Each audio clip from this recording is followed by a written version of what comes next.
Welcome to Trial by Wine. We take a closer look at crimes that highlight how fascinating humans can be. Schmidty, Swanee and Clarkey visit crimes and run them through their jury of three, debating both sides of the case to agree an appropriate, if totally fictitious, sentence. Please be advised, Trial by Wine may include explicit or disturbing content and will include drunken rambling. Listener discretion is advised. All right, how are we? Not too bad. Yes, all right, me lovelies. He's back. Feeling better, Clarkey? Feeling much better. Coughing still too much, but other than that, bang on, ready to go. You sound so much better. Oh, I think I nearly died. You were pretty poorly. Darling. Yeah, it was pretty average, but, you know. Mum sent me some lovely flowers and now I feel better. Oh, That's very thoughtful of her. She's a very thoughtful lady, yes. Very thoughtful indeed.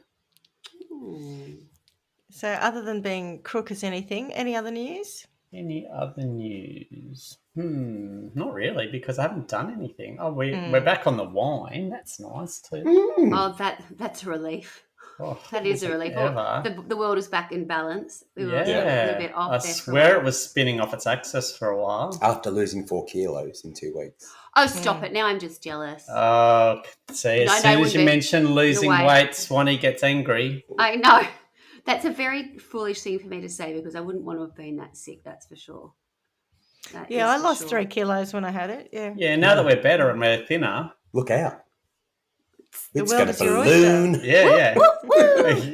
You could have at least one little midriff or something for recording today. Oh, hang on like this? Show up your lean, what's it called, your Nice. gains. That looks more like a preggy belly to me. I'm still for not sure. Kelly Lane, if that's what you're wondering. Right. How are you, Schmidty? I'm pretty good, yeah. I've done something to my back today, but other than that, I'm fine. Is it Shagger's back? No. Newlywed shag is back. Gardener's back. Breaking leaves. Gosh. Yeah, I'm becoming an old lady. And I've You've started to do always some got the gardening. old lady angle to take on all of the fun things, haven't you?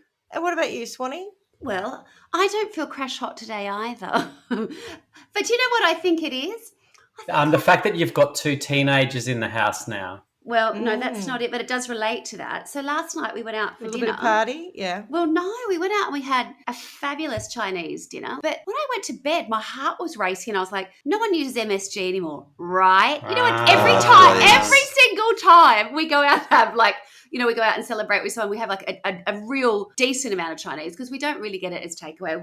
But we went to a friend's birthday for one of their kids a couple of months ago, and I think I had the same thing. I think I must either have a reaction to something. So I didn't sleep. My heart was racing, and I have felt absolutely dreadful all day. And I couldn't really tell you what it was, but I've got about a million symptoms, like a hypochondriac. I was like, oh, I think my vision's slightly blurred. Oh, I think my eyes are watering. Oh, I've got a headache. Oh, my heart's racing. I just don't feel myself, but I wouldn't say I feel sick. I just I'm off. Swanee, the symptoms of MSG poisoning are headache, flushing, sweating, face pressures or tightness, lack of feeling, numbness, tingling or burning in the face, neck and other areas, quick fluttering heartbeats, chest pain and feeling sick, nausea. Well, it's not that then, is it? No correlation there at all. You sure you didn't have red cordial? Let's introduce ourselves. I'm Schmidty. I'm Swanee. And I'm Clarkey. And together we are... Trial by Wine. Oh, sedate. So good. Well, we have just established that all of us have an ailment, but that's all right. What are we drinking? Well, we're having a little Aldi rosé, darling. We've decided that we either need to drink less wine or spend less on wine. And so spending less on wine Spend less wins, one. hands down. So we're having an Aldi rosé and it's not bad. What's everyone else drinking? I'm drinking a mango chutney. And I'm only on. I'm detoxing on water, I think, from MSG poisoning. But yeah. Flushing the MSG system. Okay. All right. Well, I'm going to tell today's story. So Great. buckle up, my friends. Woohoo. That's what you might want to change your mind on just having a water, but we'll see how we go. Oh, Are really? we strapping on or strapping in? Strapping in, there's a little bit of nastiness, but mostly this story is about the shenanigans kind of that happen after the actual incident. Okay. So, my sources for today's story are thesun.com, All That's Interesting, abc.com, Murderpedia, Wikipedia, Court TV, courtesy of YouTube, travisalexander.blogspot.com, thetroublewithjustice.com, investigationanddiscovery.com, dailymail.co.uk, and the National Enquirer and CNN.com. And I also watched some documentaries, namely Jesus. Jodi Arias, An American Murder Mystery. You need to calm down. That is a long list. Remember I said that I got into this case and Yes. I think I did 2.5 weeks on this one, Wow. which is a lot longer than I'd normally spend Yeah. on a thing. But it'll become clear why I did all that work. Okay, so it's one of those stories that seemed pretty straightforward at the outset. Mhm. Certainly the way it's been reported in the media, it's consistent across outlets. So at first I wasn't sure if there was even enough in it to be that interesting. But as That's Two when and she a half checked- weeks That's when later. she checked. That was when she checked every single source that was available across the World Wide Web. Well, we've talked about this on many occasions. You get the same sort of thing over and over again, and at face value, there's nothing in it. And then every now and then you come across something that you think, hang on a minute, there's a bit more to this story than the normal national presses are actually pushing out there. And up opens the rabbit hole. Well, this is the way I described it. As with many things in life, once you take a closer look, you realise the neat package you've been presented with has a dented box, torn wrapping paper, and a ribbon with a thread you just can't help but pull. Mm. Ooh. Jesus. Wow. So I'll just start by quoting Stephen F. Covey, who said, "Our greatest joy and our greatest pain come in our relationships with others." On June 9, 2008, the following 911 call was received by the emergency dispatcher in Mesa, Arizona. Now, I'm not going to play it from anything. I'm just going to read it or, pretend I'm the Okay. characters, right? So the dispatcher, "What's going on?" The response, "A friend of ours is dead in his bedroom. We hadn't heard from him for a while. We think he's dead. His roommate just went in there and said there's lots of blood." The roommate then says, "He's dead. He's in the bedroom, in the shower." The dispatcher tries to determine where the wound is and where the bleeding is coming from. The answer, there's blood everywhere. The dispatcher goes on to ask the callers if he was depressed. Mimi, who was the caller, says he was depressed as he broke up with a girl, but not enough that he would have killed himself. The dispatcher, "Has he been threatened by anyone?" "Yes, he has. He has an ex-girlfriend who's been bothering him, following him, slashing tires, things like that." Dispatcher, "Do you know the ex-girlfriend's name?" Caller, Mimi, to the others, "Do you know the ex-girlfriend's name?" Back to dispatcher, "Her name is Jodi." The dispatcher instructs the 5 people in the house to leave the house immediately, and the police are called. In the same call, Mimi clarifies the name of the ex-girlfriend is Jodi Arias. So, who was the man in the shower, and who is Jodi Arias? Excellent questions. I was going to ask the same thing. Travis Victor Alexander was born on the 28th of July, 1977, in Riverside, California. What? To best describe Travis's upbringing, I'm going to quote what he wrote himself on his blog. "My childhood, unfortunately, was very much like any child's that had drug addict parents. My father was never around, which left my siblings and I to the fate given by my mother. A good woman, with the intent at an early age to be a loving mum. A few poor decisions changed that. As she progressively got more involved in drugs, she progressively got less capable of raising children. More commonly was a beating for waking her up. It hurt, but we got used to it. I learned how to turn so that when she hit me, she would strike my back and arms. The pain was less there." Travis describes in some detail the neglect and abuse he and his siblings endured at the hands of his parents, particularly his mother. But when he was 10, his father passed away and his grandmother took them to live with her. His grandmother introduced Travis and his siblings to the Church of Jesus Christ of the Latter-day Saints, which provided Travis with more stability and care, and by the time he reached adulthood, he converted to Mormonism, or Church of LDS, and was successfully employed as a salesman with prepaid legal services. Prepaid legal services is a dodgy multi-level marketing company pyramid scheme where they sell legal insurance, but the money is, of course, in recruiting other people to sell and make passive commission on other people's work. Travis was very successful in the organisation, and he had also developed himself as a motivational speaker. So actually, I think when we were talking the story that you did, Swanee, you talked about people who came from really shit upbringings, and some people sort of managed to pull themselves up and really make something of their lives, and other people, Just don't. Yep. Travis would be in that former camp, someone who came from not great start, who then was a bit of a self-made man. He bought a house in Mesa, Arizona. He drove a BMW. He was successful with the ladies and well respected in his church. He was actually, I think, a priest in the church, or I don't know, pastor, priest, whatever they call them. He had plenty of friends and was very driven to be successful. He looked after his health, was into martial arts, and liked to write in a journal to keep himself on track. Jodi Arias was born on the 9th of July in 1980 in Salinas, California. She had a pretty standard childhood, but when the family relocated to Yreka, California in 1995, she started to misbehave a bit. She was 15, the new girl in town, and, no surprise, bullied at school. Bit of an outsider, she took to smoking weed and ditching school. Her parents reacted by being extremely strict, which only exacerbated the situation, and Jodi gravitated to a man named Bobby Juarez, who was a bit of a recluse. She dropped out of school and moved in with Bobby in his trailer, having to work to support him. That's nice. Yeah.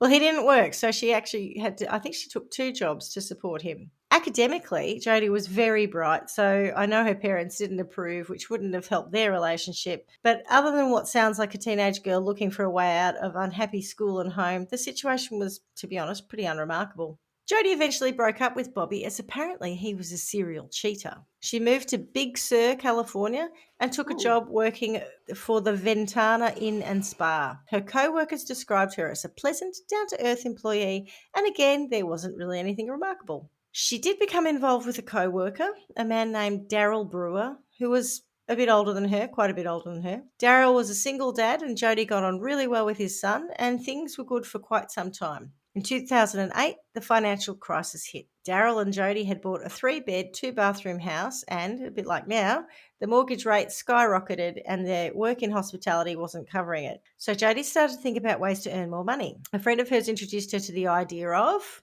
you guessed it, the fabulous MLM prepaid legal services. She attended some of the meetings and was encouraged to go to the big conference in Vegas. And the thing that gets me about these schemes is they promise all this wealth, but they also make you pay to stay in ritzy hotels and go to their conferences so that you can have the opportunity to meet people. Anyway, this one was at the MGM Grand, so I'm sure it wasn't cheap.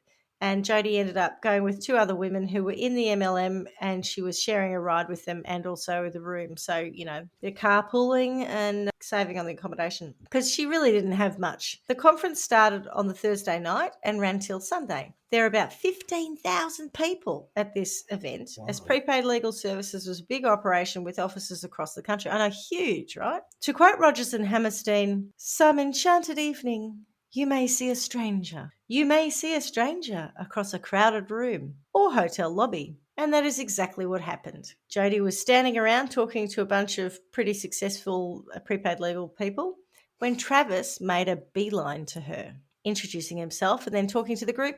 Over the course of the evening, the 2 of them just hit it off and talked and talked and talked till 4 a.m. Aww. Love's young dream. Oh, isn't that amazing? Yeah. Travis invited her to attend the executive dinner. She didn't really have anything to wear, but he got a dress from his friend Sky Hughes. So she went naked? No, he got his friend Sky Hughes to lend her dress, a person she'd never met. Oh. No, I just find it disgusting. Anyway, and like Cinderella, she was able to go to the ball. Cinderella could go. I think she was about 26 at this point, and, she's a small town girl in Vegas, this big exciting conference. Everyone's all strutting around talking about how successful they are and how successful you could be. And this good-looking, charming, seemingly successful and influential man shows you all this attention and you clearly fancy each other. It's a real meet cute, I could just picture it all. It's like something out of a crappy romance novel. Yeah. No, but you could imagine her talking to her friends about it later, Yeah. It's not quite like the meet cute of Tony and I, where I was outside in a dingy lane in Melbourne having a fagging. Yeah. That's right, yeah. Travis was very smitten very early on, describing Jodi to his friends. "I went from intrigued by her to interested in her to caring about her deeply, to realizing how lucky I would be to have her as part of my life forever. She's amazing. It's not hard to see that whoever scores Jodi, whether it be me or someone else, is going to win the wife lotto. Ooh. The wife lotto. Is it a thing? No, I wasn't aware of the wife lotto, and I thought to myself when I don't think read it works that. in our house. No, well, I wonder if Tony thinks he got the jackpot or just the 5th division payout. I'm not sure. I'm Anyway, the equivalent of a scratchy. Scratchy. I got 2 numbers and a sub. I'm just like a $2 scratchy where you're lucky to get your money back. I won! oh, Covered for my goodness costs. sake, we all need to, have a little bit more self-confidence, don't we? A bit more self-love in the room. We need to remember she was living up in California and he was in Arizona, so they were a pretty long way apart. So as things progressed between the two of them, they would meet up sort of halfway at Travis's friends, Chris I and Sky presume Hughes. we're saying that she's having an affair because she's still with Daz, right? No, it's interesting. Oh. No, when she met Travis, she went back to Daryl Yes. and she broke up with Daryl. Oh, okay. Because Travis had actually said to her, it wasn't so much that she didn't so much break up with Daryl because she had this major hots for someone else. It was more that in all of this, and I'm going to say brainwashing because that's what happens in these conferences, right? You're there to be convinced about all your potential and all that shit. And Yeah. Travis had said to her something along the lines of, if what you've got now isn't where you see yourself, then don't waste your time. So it was something like that. So she sort of thought, well, yeah, no, this is not ideal. This is He's not wasting my time. Do you mind if I just pop downstairs? I've got an announcement for my family. I'll be back in 5. Look, it's not quite where I saw myself or where I see myself go, it's been good. Don't get me wrong, and it's not that I'm not thankful. It's not that I don't love you all. I'm living but my best life, This is not my best life. It's not you, Come it's on. me. I've been to I'm a out of self-help. correct. There's more to my life than this. You guys are all doing fine. Yeah, you don't keep need living me. this shit life. Yeah. I've got better things to do. Pretty Yeah. much. I could do better. But so she went back and so she wasn't having an affair, but because Okay. they broke up and Travis was single. So Right. Well, that's good to know. Right. Good. I'm clear on that. I think he was. Yeah. So they started dating basically, but it was a long distance romance. Yes. And the way they'd managed it was they would meet up at Chris and Sky's house, and they lived in California, but it was kind of equidistant. Yeah. And Sky's the lady who lent her dress Yes. to Thingo, yeah. The Hugheses were pretty happy with how things were going. They thought they were a really cute couple and obviously very into each other. Well, at first anyway. Mhm. So after a while, friends of Travis's, aka the Hugheses and others, decided they didn't like The Jodi. Hugheses or the users? Oh, well, it depends on... Are these friends of theirs, in addition to the Hugheses, are they all part of MLM? paid Yes. legal? Yeah, PP. What was it again? Prepaid legal services, so PPL, yeah. And are we saying the Hughes or the Hugheses? Well, their names is Hughes, but when I talk about them as a plural, being two of them, I'm saying Hugheses. Okay. At least I'm not saying Hugheses. I've done it before. I know. I remember. And it Hugheses. just got longer and longer and longer. I was like, God, I can't keep up. Chris and Sky, they decided that she was really possessive. They noticed fairly early on that she was more than just clingy. She didn't really like him being around other females. And I think one of the housemates described at some point when she was in Travis's house that she basically welcomed people to the house like she owned it or she was in it, like she had say over it. Well, in her mind, she was his girlfriend. In point of fact, they didn't even like her describing herself as his girlfriend. You know, they were a bit like, are you really? Well, did he like it? I think it's fair to say he was a little ambiguous at times about It what he sounds like actually it. thought, Yeah. which led to what looked like her possessive behaviour because she wasn't really clear on where she stood. She knew where she wanted to stand. I don't believe she was always clear on where she stood in the relationship. Mm. They didn't really like how sexual she was either. So there was one moment where she was in the hot tub with... Put it away, love. Well, it wasn't just her, though. He was... Stop being so sexual. So I think the overlay, the important overlay... There's no tits out at the dinner table, Jodi. She wasn't doing that. It's a lot, Jodi. It's a lot. We're going to need your hands on the table, not below the table. She had no issue with public displays of affection, but other people Right. seemed to. Did. But that's Yeah. not necessarily the leap to sexual. Let me try and explain. There was a moment where she's in the hot tub with Yeah. Travis and the Hugheses, and I read And this. a dildo. No, but she got on his lap and started nuzzling him or something, and he was like, Oh. hey, cut it out. Now, People will think we like each other. so what we've got to remember here is that he's a Mormon. Mormon, yeah. Yes. Right? I was going to say the churches. Borman. He's a priest in the church of the... What are Is they? he an elder? Is that what it's called when I you're don't in know a if he was Mormon? an elder. Yeah, he would have done because he did his mission. So, yes, he would have been an elder, and he was at Church of Latter-day Saints, right? So, and they practice celibacy pre-marriage. Oh, do they? Pre-connubials. Yes. Mm. And it's a big deal that you are Okay. celibate pre-marriage.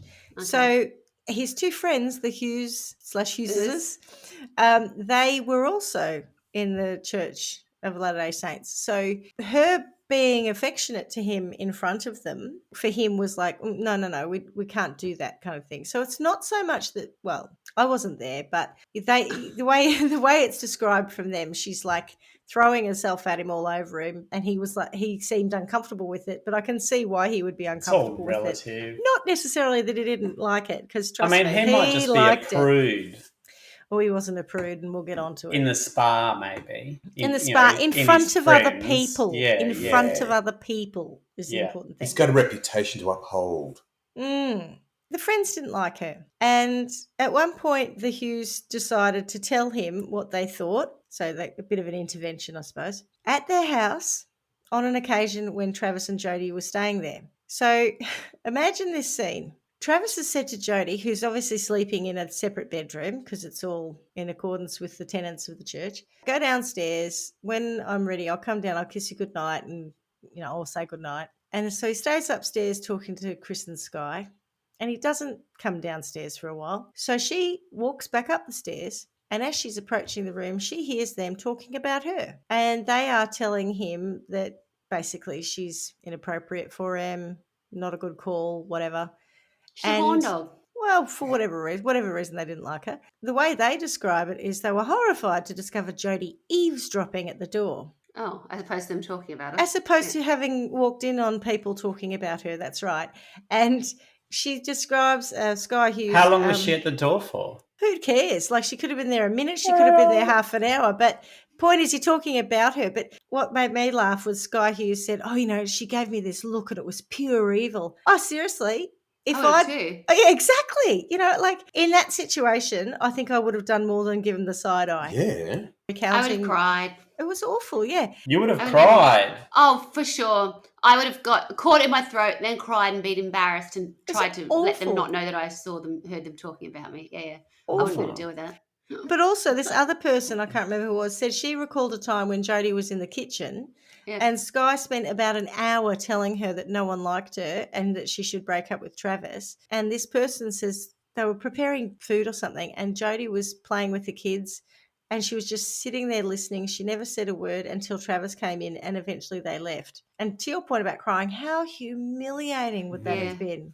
And you're in someone else's house and their house, your boyfriend, all your friends of your boyfriend's telling you need to get out. Oh, it's awful. Sky then went on to say what was he saying? Is he supportive of her or not? Yes. So at one point, Sky said, Travis, I'm afraid we're going to find you chopped up in a freezer because, they're playing this angle of Jodi being really possessive, right? So when the direct approach didn't work and these interventions didn't work, they sent Travis an email. So instead of attacking Jodi or talking about her behind her back, they went this approach of telling Travis that his behaviour as a womanizer was terrible. It was really upsetting to Jodi. Jodi's clearly in love with you and you should break it off because you're treating her really badly. And I don't necessarily disagree with that. His response to that was, you've put this idea in her head and now she can't imagine that I'm not a bad guy, which is, I suppose what he was trying to say is now you've actually made it worse because now she's even more paranoid that I'm a hound dog, thanks for nothing kind of thing. So it wasn't great in terms of the dynamic between his friends and Jodi and Travis. And this is only in the first few months of the relationship. So the Hughes seem to have quite a vested interest, don't they? Interesting, yeah. I reckon they're after a threesome myself. No, it'll be business. It'll be PPL related. Yeah, that's a good call, Swanee. Okay, so the other thing that happened was about 2 months into the relationship, Jodi converted to Mormonism, and Travis himself actually baptized her. She was so into him that she was quite happy to commit to the religion. So, look, with all of this going on, and I think she probably was uncomfortable getting mixed signals from him, they did break up. Oh. They had a kind of tumultuous, they'd probably, I reckon, 3 months, good 3 months, and then things They just went. sounded a bit love on the rocks anyway, despite Well, the it was cues. all, look, to be honest, it was all, it's very difficult. Long distance relationships are difficult in the first place. Like, they'd travelled all around, they'd had a lovely time, they'd taken She photos. did but it was- convert rather quickly. I was That seems to have thinking, been- 3 months. That seems to have been dealt with as a priority, and I don't know whose priority it was, whether it was his, the friends, or Jodi's. It feels like that was a box that needed to be ticked. One of the first things he asked her was what her faith Yeah. was. Right. And I yeah, think yeah. she said something along the lines of, George I'm Michael. this, but I'm open. I think it's, I'm open to I stuff. was born this or I was that, but I'm not really. Yeah. anything. She Yeah. actually Practicing. dabbled in a few things. I think she'd looked into Hinduism and Buddhism, but she Oh, wasn't wow. practicing anything really. No. And, yeah. and she said, I'm open to it. And he So in said, that case, she probably said she was spiritual. yeah, well, his response was something along the lines of, your best answer could have been that you were in the Church of Jesus Christ and the Latter-day Saints. But your answer was actually the second best, right? But he also was very intent on getting married. Right. So he could have sex. No, he had this thing about, because he was 30 at the time, and he had this thing about by the time he was 31, he really wanted to be married. He had this sort of number in his head. A A time frame. timeline. It was Yeah, working to, and yeah, I think she was aware of that, and I think she was, the conversion and all that was all trying to do everything to get him to be as into her. Like, he was into her physically, but she wanted him to feel the way that she felt, and so she just did everything. So they could be together forever. Yes, so they could. She was besotted by him, absolutely. So whilst Travis was making out to everyone that he and Jodi were nothing anymore, they were still in daily contact. Over the course of 2 years, so from the time they met to when things happened, they exchanged 82,000 emails. What? And they were hooking up to and enjoying a raunchy phone sex. In how long? 2 years. About 2 years, yeah. 82,000 emails. It's a lot, That's isn't one it? question. Yeah, Schmidty. yeah. The way that Travis has been described is that he's a bit of a, and I don't know if it was just a Hughes saying it, that he's a bit of a player, that he's a bit of a ladies' man, that he's not doing the right thing by her. But on the other side of the coin, we're talking about the fact that as a Mormon, he shouldn't be having sex before marriage. Are you aware if he was out having sex with other people other than Jodi, he wasn't celibate, right? Oh, no. No, I didn't think so. No. no, And no. So, and it wasn't just Jodi. At other points, there had been other women, right? Yeah. there was a woman called Deanna who he'd been Yeah. with. Deanna! Before he went Jodi. out with Jodi. And then there's another girlfriend after Jodi called Lisa, who we'll get onto. Yeah. And then he's trying to snag this woman called Mimi. But I'm pretty sure he slept with Deanna, Jodi, and Lisa. Okay. And at times he was sleeping with Jodi when he was sleeping with these other women too. Yeah, so it's not just a good boy waiting to get married and whatever else he's doing. He's sort of projecting one thing probably to certain people who might be more God-fearing and more churchy. Or more and judgy. then there's, more judgy. And then there's the other side of him, which is just like any other sort of guy that age. That age, that's right. Out yeah. and about. Yeah, so not doing anything wrong, just sexually active, shall we say. Is anyone judging them for sending 100 emails a day for 2 years? You did the math, did you? Yes. 100%. Yeah. I had to. That was freaking me out. 100 emails a day. Block your ears, Carla. He that's did more- math. That's a That's full-time more- job. And it sounded like he enjoyed it too. Oh my God, I have another nightmare. Me and my math nightmare. Okay. Yeah. That's more than a full-time job, isn't it? That's what I reckon. Yeah. It was pretty full on. Okay. Not one to be deterred by a breakup, though. Jodi, who had, as we know, been living in California, moved to Mesa, Arizona to be closer to Travis. Yes. Oh. After they'd Sky broken was up. they broken up. Oh, no. This is bad. Well, to add to the narrative that she was a stalker, Travis complained to his friends that she'd let herself into his house, sometimes through the doggy door. So he had a dog and he had a dog door. So sometimes she would allegedly crawl through the dog door and sleep on his couch without his permission. He accused her of stealing his journal, hacking his email and Facebook, sending emails from his account to hers, so forwarding on emails of his. Some of So those he's got to 100. do. I was going to say, so he's doing what? 200, Yeah. 100, 200. He only sent 3 a day. She sent Yeah. only 7. Yeah. He's busy. Yeah. Sending emails to his then girlfriend, I think that one was Lisa, slashing his tyres and those of the girlfriend. Did she change her name to Alanis at this stage? That's what it made me think of, Yeah. particularly the going into the house Yeah, without yeah. permission. Yes. And the whole time I'm Shouldn't writing be this, I'm thinking, here. yeah. I better go soon. And it wasn't my writing. Would you forgive me, love? It's a great Would song. you forgive me, love, if I dance in your shower? Would you forgive me, love, if I if I lay in your bed? I don't know this It song. was That's the the hidden secret song. song at the end of the album. Off Jagged Little It's a Pill. cracking song. Jeepers. Well, they were all brilliant. But I don't know. But she's a massive Oh, stalker. God. And I was thinking that. The reason I didn't really go down that line is I'm not buying the narrative entirely, so which No. you're probably picking up on. Yes, yeah. Yeah, certainly his tyres got slashed and so did the girlfriend's, but he didn't report any of this to the police. However, there was also no evidence around a lot of the accusations. She did admit to having his Facebook password as he'd given it to her, but not to anything else, and in particular denied slashing anyone's tyres. And it is worth noting that the ex-boyfriend of the woman he was seeing had some priors and could also have been going around slashing tyres, but no one seemed to think about that or worry It's about that. very complicated, isn't it? His girlfriend left him, mostly because his ex-girlfriend kept hanging around. And I read somewhere that he was also in contact with Deanna, whom he'd been going out with when he met Jodi, and he cheated on her with Jodi. And I'm not sure, but he might have also been going back to Deanna at the same How time. many emails was he sending her a day?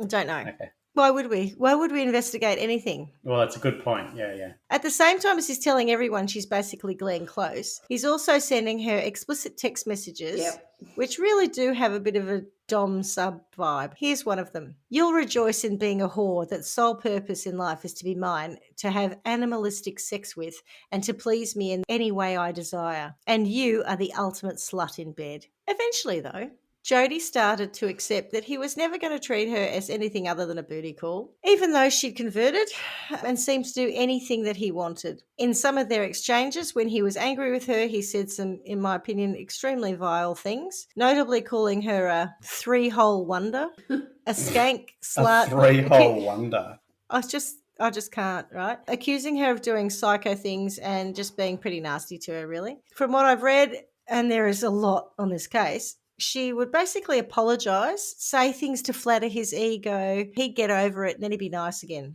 And I think she said something along the lines of, when he was nice to me, it made me feel really good. So I went out of my way to try and Make him be nice to me. Yeah, yeah. It appears to be in this whole cycle of behaviour that he holds all the cards. She's mooning around after him, and when it suited him, he'd use her for sex and ego bolstering. Yeah, yeah. Yeah, not to say we've all been there because we haven't all, stalked people and that, but I've certainly had situations where my affections for someone were much greater than theirs, and so they've got the power, and they've not been particularly good, and it turns you crazy. It does. So I'm not justifying whatever is to come, but sometimes he's portrayed as this absolutely perfect, great member of society. He's done nothing wrong. He's the absolute victim, and I'm not. He's totally using her. Well.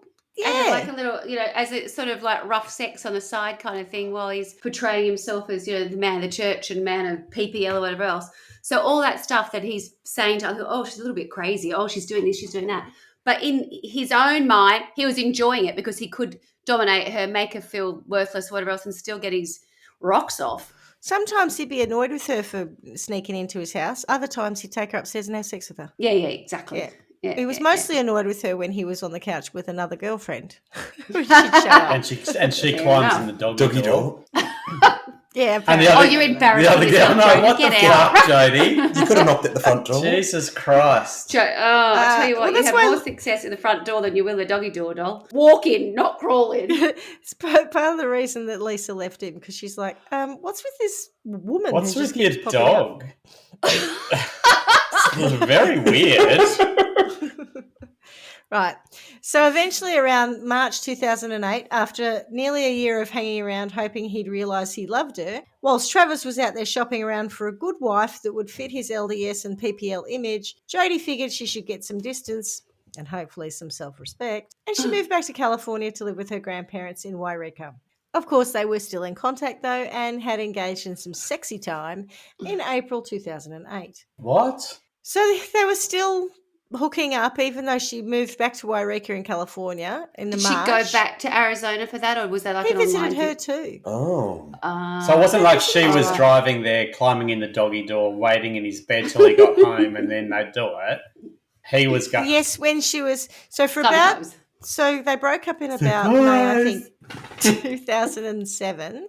Right. And so between May 2007 and March 2008, yes, she was climbing in the doggy door going, surprise, and being around all the time, wanting his attention. Then she moved back to Wairika in March but by her testimony, she said she did hook up with him in April. So she had slept with him Note in to April. self: if you've got to climb through a doggy door to No, he let her in that time. It wasn't. She No, wasn't no, going in the but- doggy door every no, single no. But time. I'm just saying, if your relationship gets to a point where you've got to go in the doggy door to catch up with someone, it's not working. Well, she certainly never admitted to that. That's a red flag. She never admitted to going through the doggy door. No, this is what he told his friends was happening. Right. Oh, okay. Okay. So I'm not sure that she's ever said, "Oh yeah, no, I lost my key. I just, Yeah. I was just going to say that's a red flag to go. This relationship is not right. Oh, this relationship was not right. Don't you worry." But you are correct that would have been a bit of a clear signal.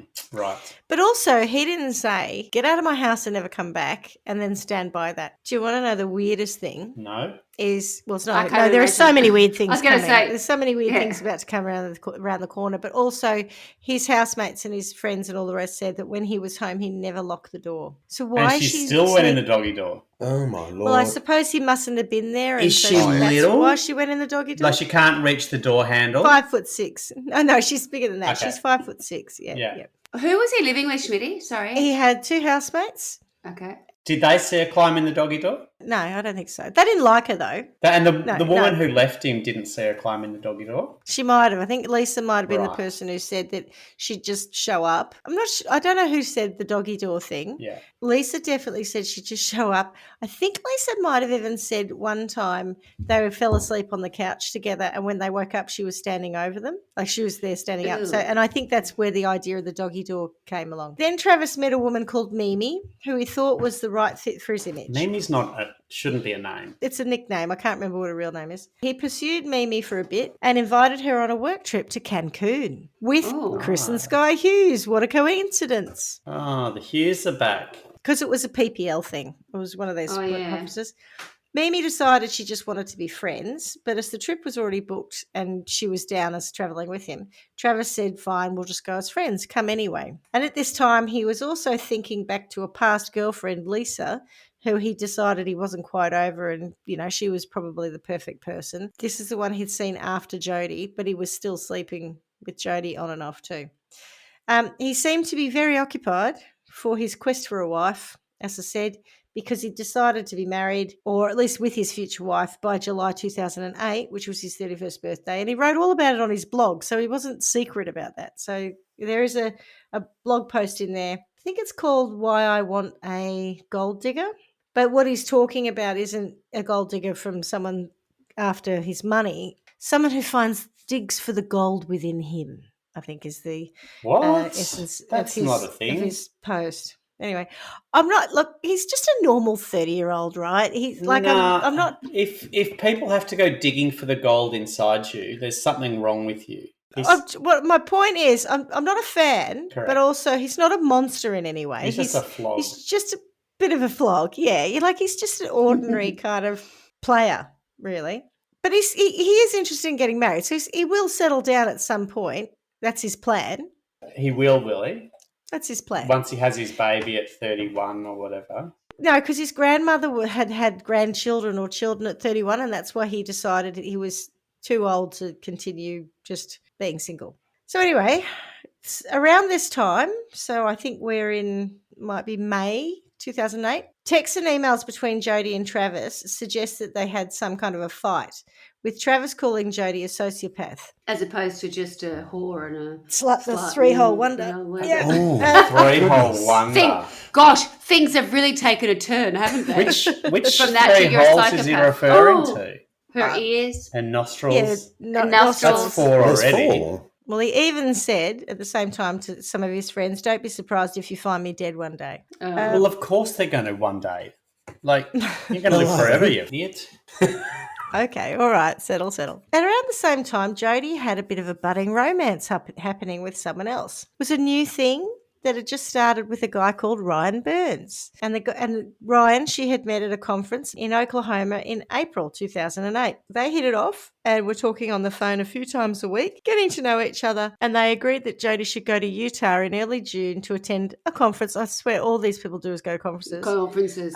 And to see Ryan. And they're She was religious supposed to- conferences or PPL conferences? No, or this is both? PPL. I think, and I could be wrong, but I suspect a lot of the people involved in PPL are also in the Church of Latter-day Saints. But it's not a religious outfit. She was supposed to be there on the 4th and 5th of June for the conference, but as it turned out, she only managed to get there on the last day of the conference on the 5th.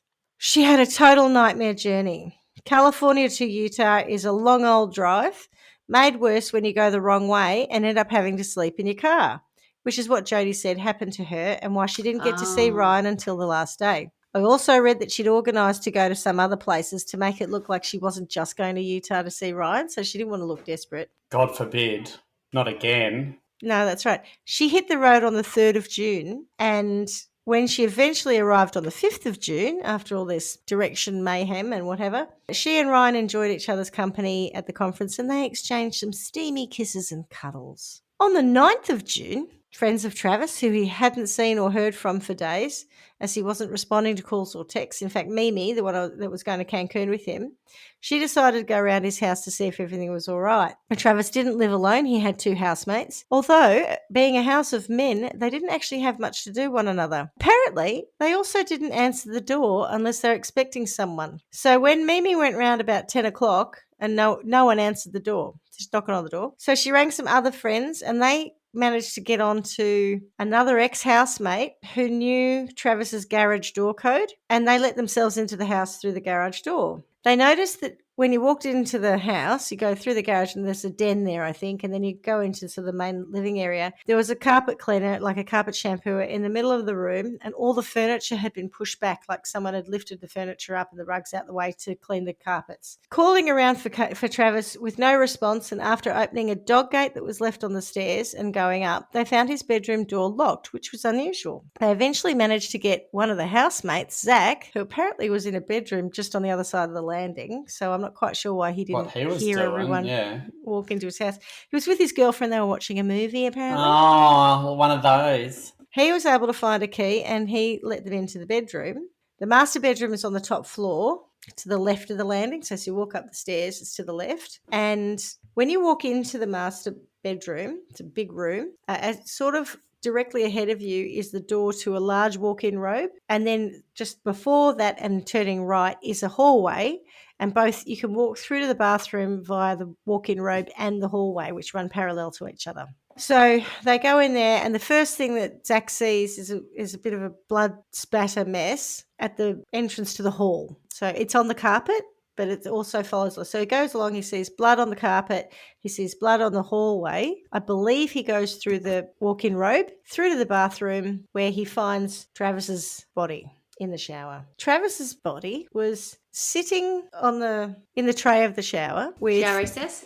Yes, thank you. Sitting in the shower recess with his head sort of to the side and down, and his legs were sort of drawn up a bit. So if you imagine if you were in the shower and you sat down, your legs are folded up a bit so that you can fit everything in. Position kind of thing. Yeah. Sort of, Sort but of like this. But sitting on your bum. Yeah. more sitting on your bum with your legs up, kind of not Yeah. up in the air, but bent knees, but legs up. Yeah. Yeah. Now his face was grey, and there was blood pooling that suggested he'd been there for some time. But the housemates said that they never noticed any smell of decomposition, and there were no bugs or flies on the body or in the room. No things gathering. No things gathering. So, this is the graphic bit. Get ready for it. His body had sustained 27 stab wounds to the Jesus. back and to the chest, a gunshot wound to the head, and a knife wound across his throat so deep as to cut through his windpipe and both the jugular and carotid artery. Oh, God. Okay, that's the bad stuff. I figured I'd pull the Band-Aid off quick. Can I ask a question? Yes, The gunshot wound to the side, front, rear. above his right eye. Right. Cheapers. 2 inches above his right eye. What do you call that bit? Sort of the top of your forehead? I don't know. Frontal I'm not actually. lobe. No. Your forehead? Well, Forehead. get onto Your that. forehead. As Your well. forehead. Yeah. So Cheapers. I started with the 911 call because there's a theme from this point on. Enter stage left, Detective Esteban Flores, or Esteban Steve Flores. Oh, that was impressive. According to his investigation report, which I have read, on entering the home, he and his colleagues immediately noticed the smell of decomposition. Right. Now, the housemates had been in and out of that house. So this is the 9th of June. They decide that Travis was killed on the 4th of June. So he's been there 5 5 days. days. And where was Travis? In the shower. The shower recess No, of the what master suburb bedroom. or what? Mesa, Arizona. So she could have gone California, Arizona, Utah. Is I'll that get on the onto way? it. Oh. No, it's not, but I will get onto it Okay. because the crux That's of the what we're led case to is all believe. around whether or not Yeah. she did that. Yeah. Okay. So they interviewed the people at the scene, including both housemates, were quickly satisfied that their alibis of them being at work or out with their girlfriends put them all in the clear. Oh, As the scene was photographed and inspected, they found dried blood on the floor of the bathroom vanity, the shower where he's found, next to the shower as you're so looking the water wasn't running, I take No, it. no. But the shower area was clean. So there's no blood spatter on the walls of the shower at all. The only blood you see is when the body has been removed where it has been seeping into the recess. Okay. Sorry, Swanee. There is blood Seeping. It's like leakage. There's blood on the bathroom floor tiles. I think leakage is worse. Yeah. There is no blood on the bath, which is directly next to the shower. So you've got the shower and then you've got a large bath all on that side of the bathroom. There's absolutely no blood on a very big white porcelain bath and its side. Across from the shower is a double vanity. The part of the vanity on the right-hand side is the closest to the shower. That has got blood all over it. Not very much blood on the left at all. Mm-hmm. So just to give you an indication of the scene. That's quite feasible, though, isn't it? Depending on the direction. If he's walked out of the his shower wounds. and gone to the vanity, Yeah. no. Right. Well, yes and no. So Yeah. there's, Thanks for clarifying. you know how it was called, that documentary was called Jodi Arias, An American Murder Mystery? Yeah. The mystery is in what happened because we don't really know. No, but what I'm saying is Okay. that if, let's say, his jugular was cut, it's feasible that would all go in one direction, not in a 360. It is feasible. It would also be spurting. Yeah, correct. And he's clearly You know, not yeah. cut himself. But what I'm Making saying is himself it's shady. okay. I could see a point where he did His die. throat wasn't and cut in it the shower. Only went. His throat wasn't cut in the shower. Okay. The blood patterns, and I'm not a forensic, but I read other people who've looked at this who are forensics who have said, like, what? There is not enough blood for a start in the bathroom, in the hall, to indicate that his throat was cut first and he's died from that. Yes, but so we're assuming that there was some cleanup done. Is that right? So let me just tell you the story Okay. before you start to try to solve it. Okay. Okay. It's very hard to do. You got us by the short and curlies here. I'm not okay with this. I just want you to know that. So that's fine. I'm not okay with it either. So as I said, the hallway leading out of the bathroom to the master bedroom, and on the carpet at the edge of the hallway, the tiles. Notably, that's where the blood was. Notably, they didn't find any blood at all in the walk-in wardrobe, which you can pass through. Yeah, No right. blood at all there. Yeah. Along with the blood evidence, they found some long brown hairs in the hallway. Jodi had about 3 months earlier dyed her hair back to brown from blonde. Blood smears on the walls of the hallway. A .25 caliber bullet casing that was lying on top of a pool of dried blood. A bloodied T-shirt, a bloodied towel in the washing machine downstairs, and a digital camera also in the washing machine. Digital camera in the washing machine. I'll get there. There was also a shoe print in the blood, in the dried blood, very close to, I think, the corner of the shower. Anyway, whilst the scene was being processed, Detective Flores was contacted by Jodi, bizarrely, who explained that she'd been away, but she was a very close friend of Travis and she'd do anything she could to help them. She said she'd been informed of his death by a friend and had heard there was lots of blood. She attended the police station and happily gave her prints and DNA samples for the purposes of elimination. She'd whether she got in by the doggy door or was invited, she definitely had been in his house on multiple occasions. So there's nothing surprising about any of her DNA, hair, or Being whatever there. samples being there, right? She'd even been his cleaner at one point. So in the course of the relationship, she was cleaning for him as well. How convenient. She denied being at Travis's on the 4th, explaining she'd been on this big road trip to Utah via the wrong way and that she'd not seen him since April when she admitted that they did have sex. Now, the camera in the washing machine either had an SD card in it or under it. There are conflicting reports. Uh-huh. But either way, the police recovered photographs of Jodi and Travis in flagrante, time date stamped the 4th of June, around 1:40 p.m. Yeah, right. So these are sexy time photos between the two of them from about 1:40. And so she was driving Yeah. from the 3rd to the 5th. And That's her there's initial story, photos yes. of them together on the 4th. So she's definitely been there. Yeah. Maybe. Ah. So at around 5:20 p.m., according to the time date stamp on the photos, Travis is in the shower. There's a series of photos of him in the shower. The final one is a close-up of him looking directly at the camera at 5:29 p.m. The next photograph, which had to be massively digitally enhanced because it was just a big of a blur when it was first looked at, taken at 5:31 p.m., shows a socked foot and a pants leg in the foreground of the image, and in the background appears to be a body bleeding on the floor. And you can only see a bit of the body. I don't know whether it's a shoulder or something, but there's a flesh-coloured, it looks like a person in the background with blood on them. When confronted with the photos of Travis in the shower, Jodi changed her version of events. She admitted that she had been at his house, arriving at around 4 a.m., and, they go to bed. They woke up about 1 p.m., had sex, took the photos with his new camera. She thought it'd be a good idea to take some pics of him in the shower. She was she was a photographer. I don't know how professional a photographer she was, but she certainly had been dabbling in photography. She'd done some weddings. She was trying to make her way, probably, playing into that, needing more cash to pay for stuff. She was having a go at that. So she thought it'd be a nice idea for her to take some tasteful pics of him in the shower. Now, while she's doing this, So tasteful. 2 masked intruders, a male and a female, burst in and attacked them. She alleges that they indicated that they were there to kill Travis.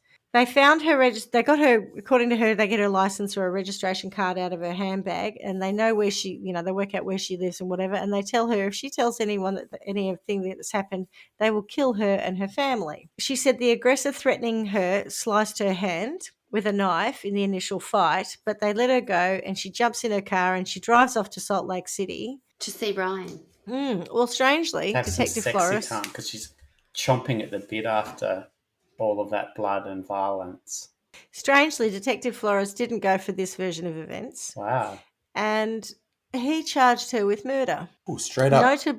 Notably, yeah, there were no other lines of investigation. Well, that was it, was it? Oh, this is screaming something else. Well, it is a mystery, though, and this is why I spent so long on it, because it's so frustrating. We don't find out really what happened, but lots of people have theories. The police didn't entertain the idea that there were others there, even though to this day I don't think there's any explanation for that shoe print, which is a larger size than what Jodi wore. So it indicates that there was someone else there, either at the time of the murder or while the blood was still wet. Was it the same size as Travis? No, and he was naked. And it's not one of the flatmates who would just happen to be watching movies and... I don't know who it is. But isn't it weird that the housemates are in and out, they don't smell anything? Yeah. 5 days and no... So one of the things before we started, I said I was doing a bit of late research. His body also had some bruising on it, and it was around on his shins and calves and stuff, on his lower legs. And they do appear to be ante-mortem, I think it's a pre-mortem, like before he's died. He's got a bruise on his neck also, which indicates some kind of a pressure bruise, which is, I think, a day or two old. It's not actually fresh. He's got a couple of slices to his head because it looks like a fairly frenzied attack. There's no explanation for any of that bruising either, and I'll get onto the gunshot wound in a second. Anyway, the point is that they just go slam dunk. It's her. But sorry, with the bruising, you say there's no explanation for it other than the fact that he was murdered? There's no explanation as to how he got that bruising in whatever is said to have happened between him and Jodi. So her version of events maybe does account for it. Which version? The first one or the second one? We'll get to the third one in a minute. Right, okay. She Good. changed the story again. Yeah, right. That's not working Which in their doesn't favour. help her. Yeah, correct. No, it doesn't. In September 2008, though, Jodi appears on TV where she states, "No jury is going to convict me because I'm innocent. You can't. You can mark my words on that." She's very confident at this point in time. So for 2 years, she's in jail, pending trial, maintaining her innocence the whole time. Then in 2010, she's allocated a public defender, and his name's Kirk Nurmi and Maria Schaefer. I mean, that's not going to get her off, is it? Kirk Nurmi. Kirk Nurmi. I mean, what? It's a nice name, is it? Maria Schaefer, who then was replaced by Victoria Washington, who was replaced by Jennifer Wilmot. And then Nurmi tried to resign, but he wasn't allowed. Why? So, hang on. So what? it's off to a great start, isn't it? With a defence team who don't want to defend her. Yeah. Yeah. And what does that indicate? They're not very committed to finding the truth, all of them. It frustrates me because so much of this case, like a lot of the interviews with the police are available online. You can see her interviews with police. The court case is pretty much entirely available online. What we don't know is what conversations truly took place between her and her defence team. Because she goes from 2 years of saying, I'm innocent, these two people broke in and attacked us. Not that I'm saying it's true, but there's that footprint to account for. Mm-hmm. And then we go to her next story, which is apparently when she gets chatting to Kirk Nurmi, she says, oh, well, actually, no, that's not what happened. What really happened was Travis was abusive and I was taking the photos of him and I dropped his new camera and he turned in a rage and lunged at me and body slammed me to the floor and I got away. She says she ran through the wardrobe and he was following her and she grabbed his gun and he says, I'm going to kill you, bitch. And she shot him in the head. And then stabbed him 27 times. But she says she can't remember anything that happened after that. Also importantly, in May 2008, back in Wairika, there was a burglary at her grandparents' house and a few things were stolen, a DVD player, some other bits and pieces, and a .25 caliber gun. Now, that burglary was investigated. They never found, obviously, the perpetrator or any of the items, but there was physical evidence of the break-in, and it was like a big shoe print and whatever. But, we're just going to assume it's the same gun. The gun's never found. So we have no idea. There are no ballistics. There's just this one case. So, sorry, what you're saying is that there was a gun stolen and they're assuming that she used that gun to kill him. That's right. Right, okay. Yeah. Yep. The gunshot doesn't kill him, though. When she says she took his gun, I don't understand, sorry. Well, apparently he never had a gun. Although when you look at the forensic photos, there's ammunition on the shelf that she said she took the gun from. Oh. So if you don't have a gun, what have you got bullets up there for? Yeah. That just so happens to fit that gun. There's a lot that doesn't tie in with the forensics. It's not her story. She's unreliable, right? She's changing her tune 3 times. Mm. Yeah. Could that ammunition be hers?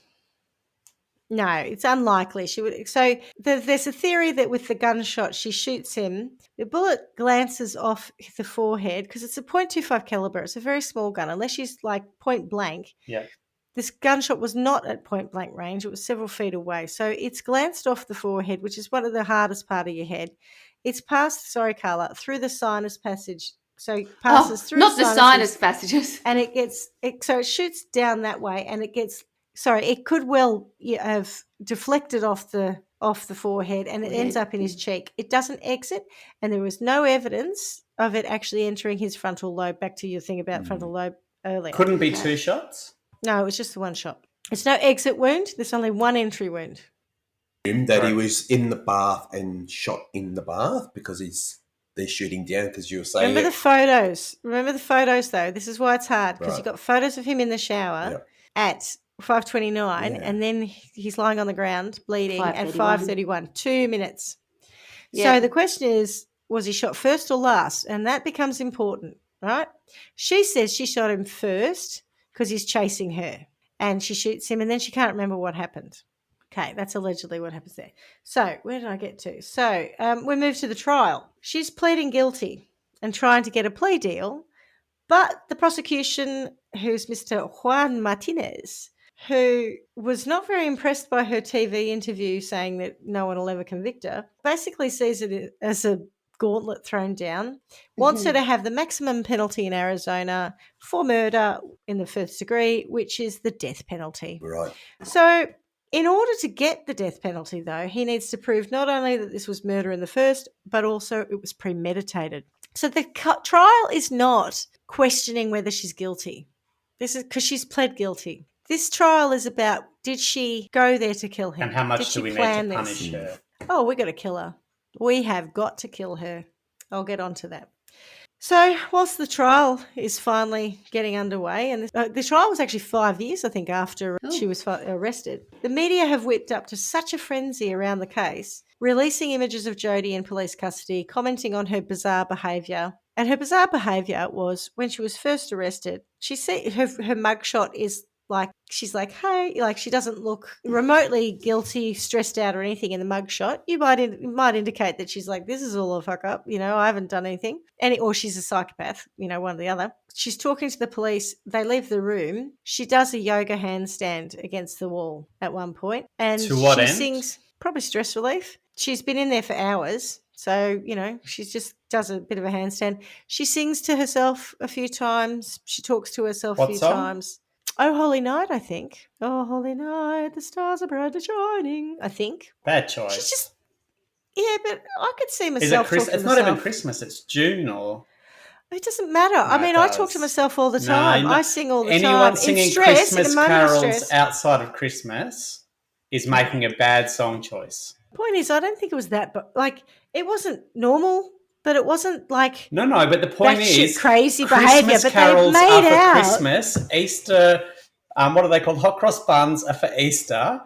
You can't tell that to Safeway, who starts selling them in January. But you can't just go making these seasonal things throughout the year. Well, I think you're wrong. I just proved that every major retailer has turned Christmas into and I'm not okay with any of that. I'm just saying the rules. If people choose to break them, they are then punishable. They're on their head. Correct. All right, she's in custody, right? Just think of it this way. She's in custody. Her lover has been brutally murdered. This is only about 3 or 4 weeks after that's happened. I'm pretty sure it's a stressful brutally situation. Murdered by her, she said. She only said that 2.5 years later. I was saying earlier about my frustration that you can see all this stuff on TV, online. Or what you can't see is what conversation she had with her defence team, right? Because that's all lawyer-client privilege. My frustration is, what did they tell her? Did they say, look, plead guilty, we'll come up with a reason why you did it because you can get a plea deal and, you'll face manslaughter or whatever. You'll do a few years, take the hit, right? We don't know what she was advised to do. Why did she change? After 2 years, why did she change? Anyway, I'll get on to that in a minute, but these are the things that are the questions in my head, okay? So the public is so excited by this case that some people were actually taking time off work so that they could attend the trial. This is the problem. It's hang around outside the courthouse. Yeah. Yeah. They're literally baying for blood. Yeah. The image of this sweet young woman and the idea she could have so brutally murdered her lover was so titillating that people just couldn't get enough of it. And then the trial goes on, right? And it's explosive. Yeah. So it runs for 42 days, of which Jodi was on the stand for 18 days. Serious? Mm-hmm.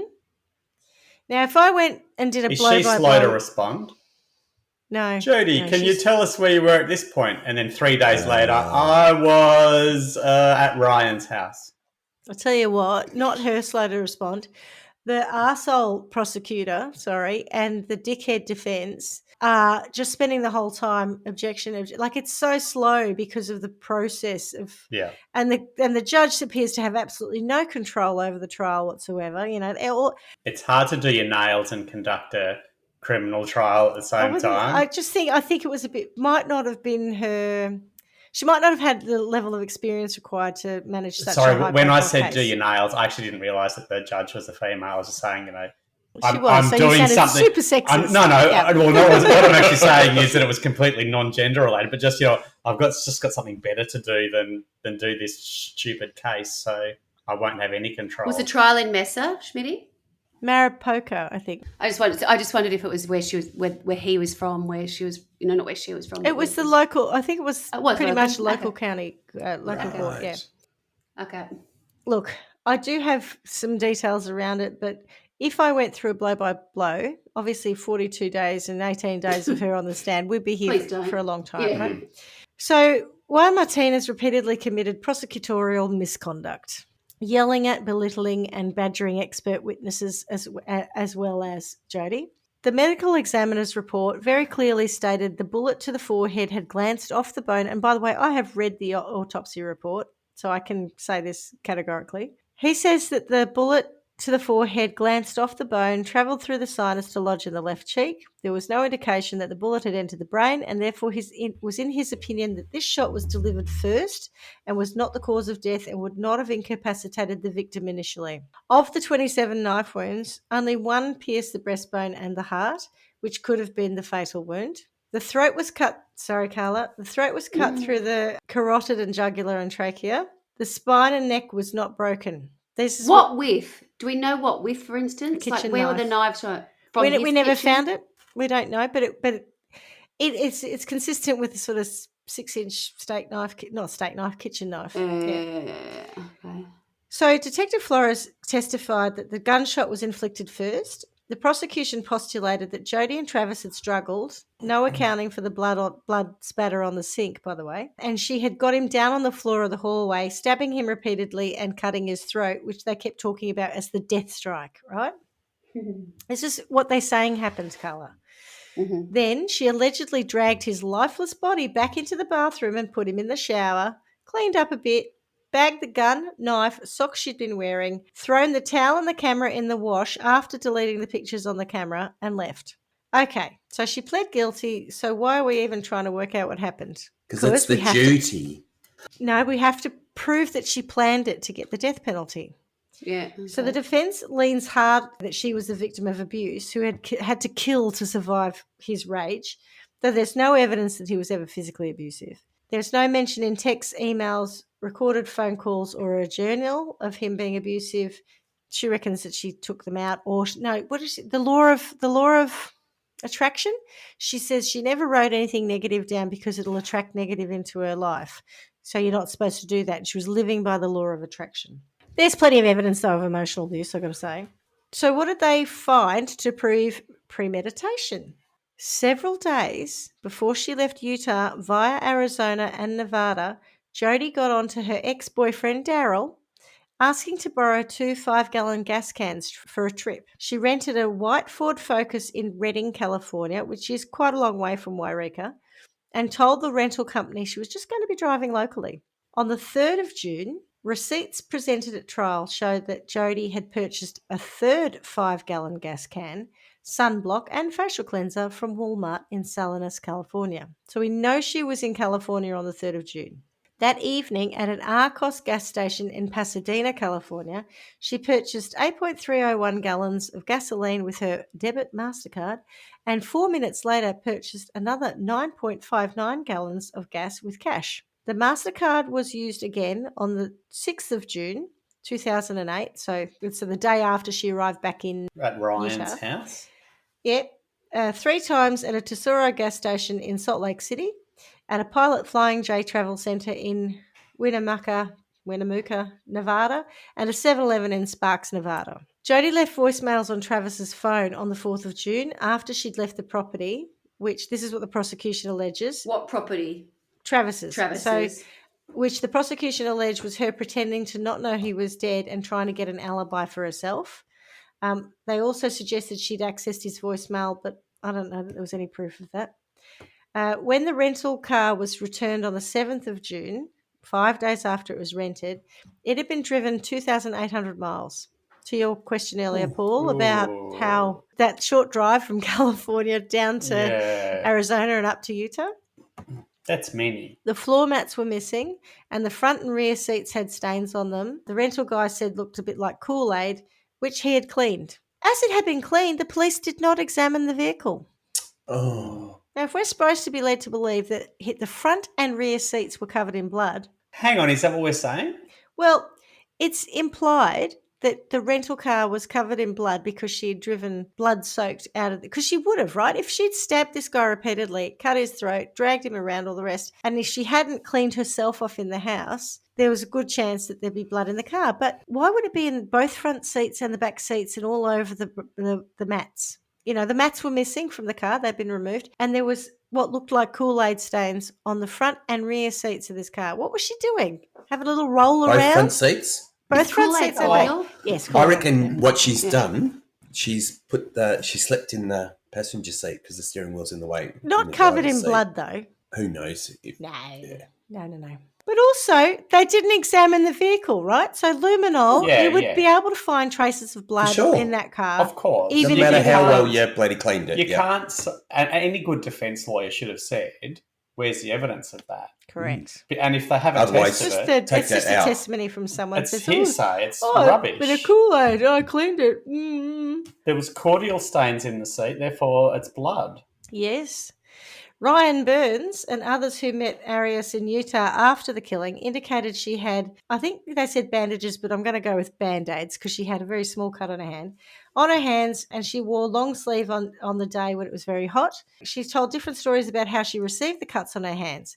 Now, remember, this is in 2015 that this court case is happening. So Burns is recalling a conversation from 5 years earlier. Burns was told they were from an injury while working at Margaritaville restaurant. At the trial, it was revealed by Siskiyou County, California authorities that no such restaurant exists, nor ever existed in the area. At the time of the killing, she worked at Casa Romanes in Waireka. Now, I'm sorry, Casa Romanes, Margaritaville. A restaurant is fine. A Mexican restaurant, or whatever. Where did he write that down to remember that 5 years later, or did he get the impression of her working at some margarita? She said she had to make a lot of margaritas that night. So it's feasible that the witness's memory of what she but because it doesn't exist, that is evidence that she's a bullshit artist. Yeah. Yeah, no. So for me, there used to be a bar in Ivanhoe called Margaritaville, and you could go there and drink the whole bar full of every different margarita they had. So if someone told me about making a whole lot of margaritas at a restaurant, think of Margaritaville, and I couldn't remember the name of the restaurant because it was 5 years ago, I might think it was that 100%. But that doesn't mean it's a lie. Correct. That's all I'm saying. Yeah, I agree. Right? I agree with you. Yep. Yeah. So on June the 5th, 2008, West Jordan, Utah police officer Michael Galletti pulled Arias over while she was in the rented vehicle, which apparently was, he pulls her over. Didn't seem to notice that the car's full of blood, by the way. Driving to meet up with Burns, right? So the front license plate of the car was missing and the rear plate was upside down. And she said, I don't know, some kids at Starbucks probably did it. They fixed it up and the policeman didn't cite her for an infraction. He also didn't notice or make any mention of all this blood staining that would have been in the car because it was returned to the rental place with the Kool-Aid stains. So at this point, that car would have been covered in blood if we are to believe that the car was covered in blood. I'm okay with him not noticing that. I don't think it was darker. I wouldn't notice that. Yeah, I don't know if it was dark. A whole lot of reasons. But he might even pay. Who would be looking at the Surely it would have smelled. Seats? No, I don't know. Swanee, think about it. It is smell. Stop it. So based on the fact that she had petrol cans and put petrol in them, the prosecution alleged that she'd planned to drive to Arizona, but the whole idea was that she wouldn't have to pay for any fuel or have any receipts or evidence of her in Arizona. Yeah. So she could prove that she wasn't there by using her receipts, and I think she even said, I've got receipts to prove I wasn't there, and still having enough fuel to make the trip. It's a theory. There's no evidence of it, but it's a theory. No, I think there is evidence. There's evidence that she had some cans. Yeah. So she refilled. But she had but she already had the fuel in them, didn't she? Yeah, but then she refills them in Utah. But that not in Arizona. Yeah. No, but she's done the deed, right? She's killed him. She's gone to Utah where she could just easily fill the car up and go back to California. But instead no one does that. What do you mean no one does that? No one does that. No one does what? No one goes and buys petrol cans that they can then go and fill up so they don't have to buy petrol in the local area. That's not a thing. The whole prosecution's case is the proof of the premeditation is that is what she did. So I'm 100% supportive of the fact that she did that stuff so that she didn't want to be found to be in that area. And I think she knew she was going to that area. Again, that doesn't make her guilty. Doesn't mean she murdered him. That's right. Or premeditated It could mean murder. that she didn't want anyone to find out that she went there to have sex with Travis. But it's very suspicious is what I'm saying. That's fine. But explain to me if your whole reason for getting the gas cans and avoiding being seen there is that when you have left and done the job and you've left and you're now in Utah, why would you refill the gas cans again? Which she did. Why not? What does it matter? But why would you? You're in a rental. Yeah, you're going from Utah to California. You can fill up ever many.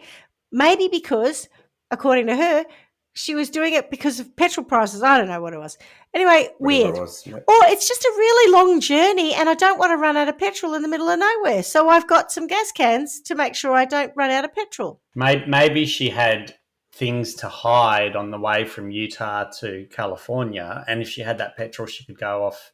Yeah, maybe. Oh, yeah. Okay. So going back to the crime scene, there was, and I'm going to put it in inverted commas, a bloody handprint on the wall that is constantly reported to belong to Jodi, or it's constantly reported to have blended DNA of Jodi's and Travis's. For clarity, the forensics found a latent print on the wall that belonged to Jodi. It's a palm print, and as I said, she was there plenty of times. The forensic pathologist did not state categorically that the print was fresh. Also reported all the time is that the print in question shared the DNA. If she'd left her handprint on the wall, just at any time, and he then smears his blood on it, then you would have a mix of DNA. It doesn't mean, because what they're implying is that it was her hand was covered in blood, and that's how that's happened. But it's actually a latent print. So you know what a latent print is, yeah? No. It can be from any period of time. If I dusted the walls right now, I will find latent prints, fingerprints, you know. You sure as shit would in my house. Exactly. Right? It doesn't mean that print was from exactly that period of time. There were blood smears on the walls, right? So it's feasible to say she could have touched the walls at any time and he has subsequently smeared his blood on whatever pre-existing print was there. The forensic pathologist asked several times about this, kept saying her print was latent. She kept making the point that it wasn't necessarily Jodi's handprint, as in the blood bit of it. But being a latent print, does that mean it isn't current, or does it just mean they can't determine? They can't determine the age of it. Yeah, so it could have been. So it could be. It could be. The thing that frustrates me is it's reported all the time. It's they use this stock image of literally a bloody handprint. So in the media and in the mind of everyone. And don't you worry, if anyone tries to suggest that this jury was not influenced by media and other things, you're having a laugh, right? But every time they talk about this thing, they show this picture of this bloody handprint. It's not the bloody handprint. I've looked everywhere for the actual print. And when you see the forensic pathologist on the stand, they've cut a piece of the wall out. You can see this drywall. It's not a very clear, here's my handprint on the wall. It's a dusted print. So it could have been there for any period of time. Yeah. Okay. So, of course. Not bloodied. There's a blood smear, but there's blood smear all up the wall. She gets to his house and she spends 12 hours. So this is my point about like the premeditation. She spends 12 hours bonking him and taking photos and sleeping and all the rest. Well, she said they slept, yeah. Well, the photographic evidence says nothing happened. There's no evidence of anything happening before 1:40. 1:40 when they start taking photos of themselves getting jiggy with it, right? And then after at 5:20 is when the sequence of shower photos are taken. This whole idea of I've premeditated it is all about the gas cans, all about that. So she takes the stand, unfortunately, in her own defence on the 4th of February 2013, testifying for 18 days. She says that she had abusive parents. They say bullshit. She explained her renting the car in Reading was due to bullshit. Well, the parents are like, yeah, whatever. But I tell you what, her parents said that. But also, if you listen to my sister, she'll tell you that Dad was, abusive and violent when we were kids. By today's standards, he smacked us. So I'm just pointing out there's that whole culture. Did you get the belt? Not often. I got threatened the belt though. Don't you worry. Yeah, me too. I used to get the belt. Yeah, well, we're all abused children, and our parents say bullshit. So there you go. She explained why she rented the car in Reading, which was quite away from Wairika, because when she looked on the budget website, as in trying to find a cheap rental, there were two that were recommended, and one was in Reading, and her brother lives there. So she went to there to get this cheaper rental and to stay with her brother. On the second day on the stand, she said their sex life included oral sex and anal sex. She said the anal sex was painful for her the first time they experienced it together, and that while she considered oral and anal sex to be real sex, Travis did not, and he believed these forms of sexual activity, in contrast to vaginal sex, were technically not against the Mormon rules. And I've heard that before. Really? In other situations where people have taken chastity vows, as long as it's not vaginal, it's not real sex, so we can do it. Because you're not going to have a baby. My God. Yeah. She said eventually they did have vaginal sex, but it wasn't very often. A phone sex tape was played in which Travis said he wanted to zip tie her to a tree while she was dressed as Little Red Riding Hood and put it in her ass. She testified that Travis secretly found young boys and girls sexually attractive, and she tried to help him with these urges. She said she'd walked in on him masturbating to the image of a young boy, and I'm not saying that this is true, but in the phone sex tape, which gets played, I mean, there's no dignity in this case. After she orgasms, he says, "It sounds like a 12-year-old having her first orgasm." It's gross. And she goes, "What?" And he goes, "It sounds like a 12-year-old girl having her first orgasm." He's enjoying that idea. Oh. Jodi testified that her relationship with Travis became increasingly physical and emotionally abusive, some of which caused Travis's sister to continuously roll her eyes and shake her head in disbelief. She's in the gallery in the court, which is also not allowed, by the way. Jodi said that Travis shook her while saying, "I'm fucking sick of you," then began screaming at me, after which he body slammed me to the floor at the foot of his bed, taunted her saying, "Don't act like that hurts," before he called her a bitch and kicked her in the ribs. Afterwards, she said he went to kick me again. I put my hand out and she indicated that her ring finger was crooked because he'd broken it. According to her, the dysfunction of their relationship reached its climax when she killed him in self-defense after he became enraged following a day of sex and a gun accident, forcing her to fight for her life. So she shoots him in the head and he comes for her. Accident, I'm not sure. I think it was one of those I reached for the gun, it went off kind of things. Again, it was a third different account of how his death had occurred that she'd offered up, which both the prosecutors and observers felt severely damaged her credibility. I agree. As a witness, a sentiment echoed by jurors upon the completion of the guilt phase. Various people agreed that being on the stand for 18 days hurt her cause as well because she wasn't a good witness. So there's a whole bunch of arguments between the defence and the prosecution's expert witnesses around whether or not she's got PTSD and that's why she can't remember what happened after the gunshot incident, or whether or not she's just a psycho. And they basically just argue that neither are right. Like, no, she's not a psycho. Your test is rubbish. My test is fine. She's got PTSD. Like, it's just total nonsense. You're a psycho. Yeah. Your mum is. There's no clear diagnosis as to whether or not someone says she's got borderline personality. Again, it's just all fodder for the prosecution or their defense. None of this is about whether or not she truly has psychological issues. Going back to, I was talking before about our mate Martinez, Juan Martinez, the prosecutor. He was so aggressive.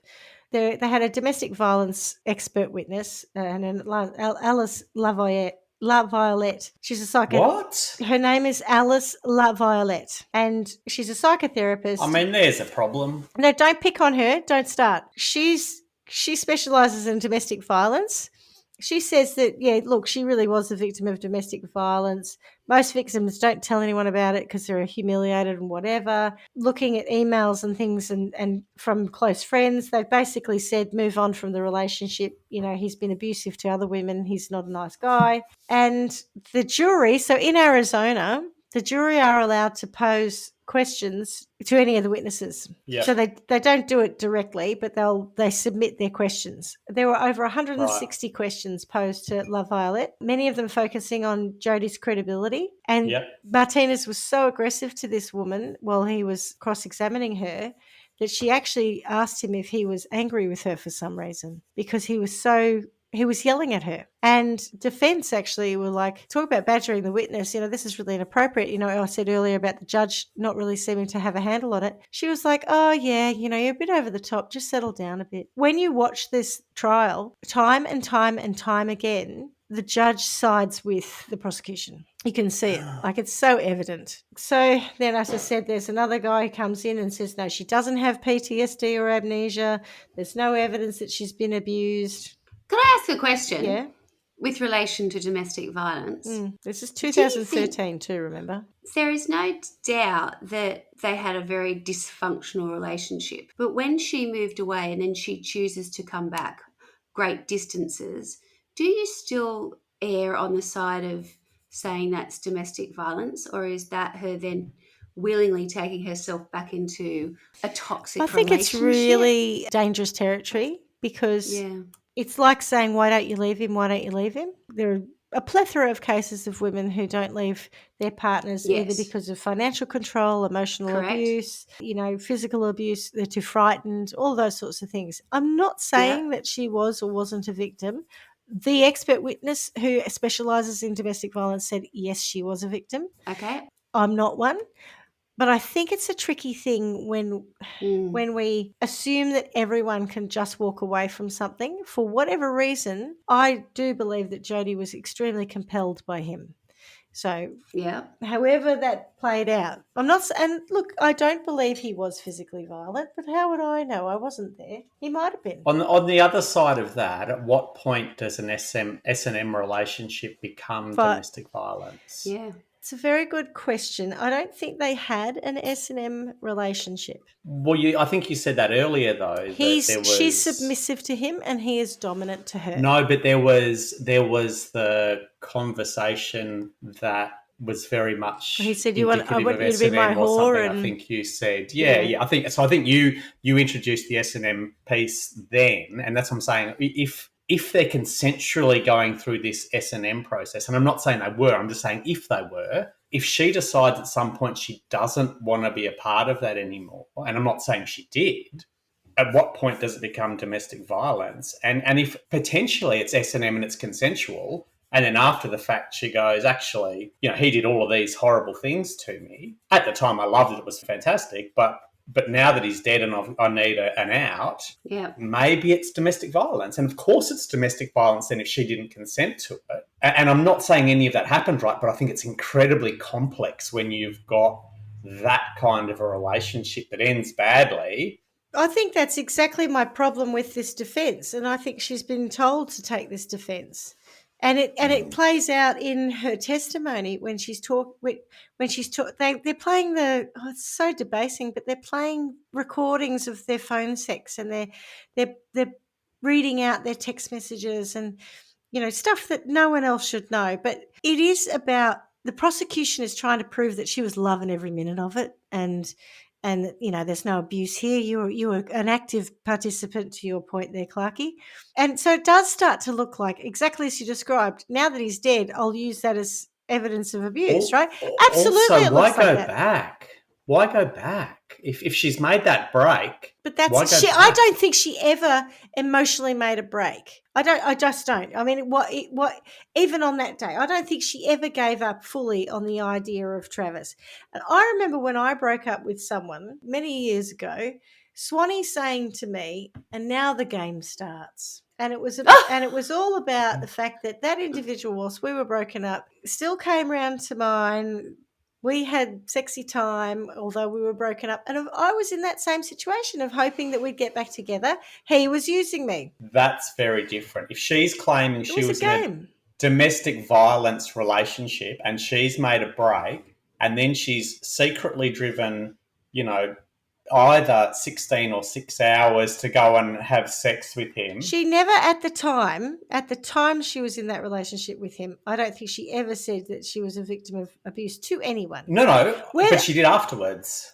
Her defence... Yes, but I'm not even sure at the time that she would have thought of herself as a victim of abuse. I think that the important thing is if you're consenting to it and then... So there's people who are in relationships and they're married and they get raped by their husband effectively, right? It's not consensual. Nothing's cool about it, but that's what happens. An S&M relationship, I would imagine, is very different in that you are doing things that aren't normal, wouldn't be perceived as loving, and it's consensual. And then after the fact, if you go, hang on, that's domestic violence, at what point did she realise it was domestic violence, and did she drive all that distance to go back to someone who she knew was being violent towards her in an unconsensual context?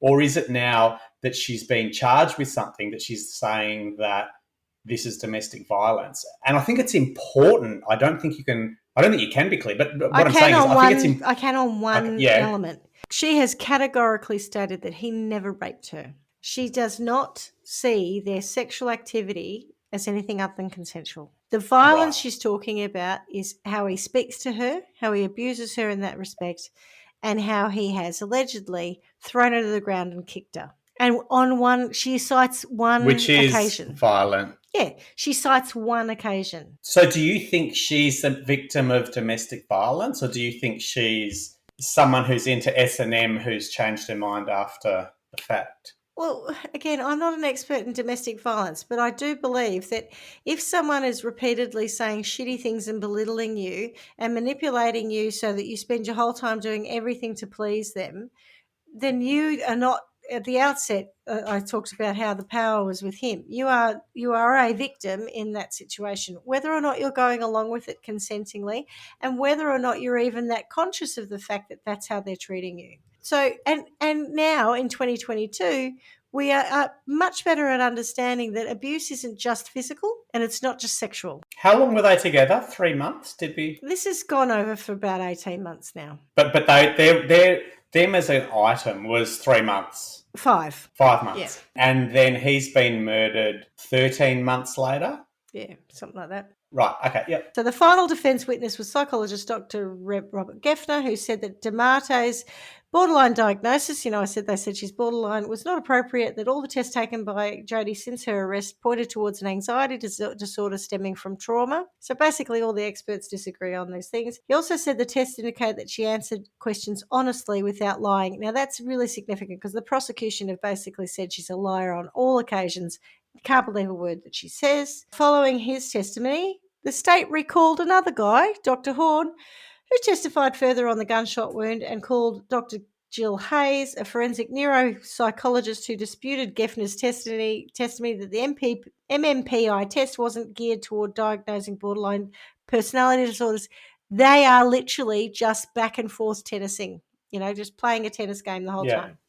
Yeah. So who gives a shit what they say, right? Because at this point, it's just a farce. Yeah. She spends forever doing stuff at 18 days of this. Also, on the 3rd of April, a member of the jury was dismissed for misconduct. The defence team asked for a mistrial. The judge denied. On April 12th, another juror was excused for health reasons. A third juror was dismissed on April 25 after being arrested on a DUI offence. So they had a rolling changes of things. Okay, so on 8th of May 2013, after 15 hours of deliberation, Jodi was found guilty of first-degree murder. Out of 12 jurors, 5 jurors found her guilty of first-degree premeditated murder, and 7 jurors found her guilty of both first-degree premeditated murder and felony murder. As the guilty verdict was read, Jodi struggled to repress tears as Travis's family smiled and hugged each other. Several people who had gathered outside the courtroom began celebrating by cheering and chanting. So the jury found her guilty of first-degree murder, which, given the bias toward the prosecution, was pretty much a foregone conclusion. She's a monster.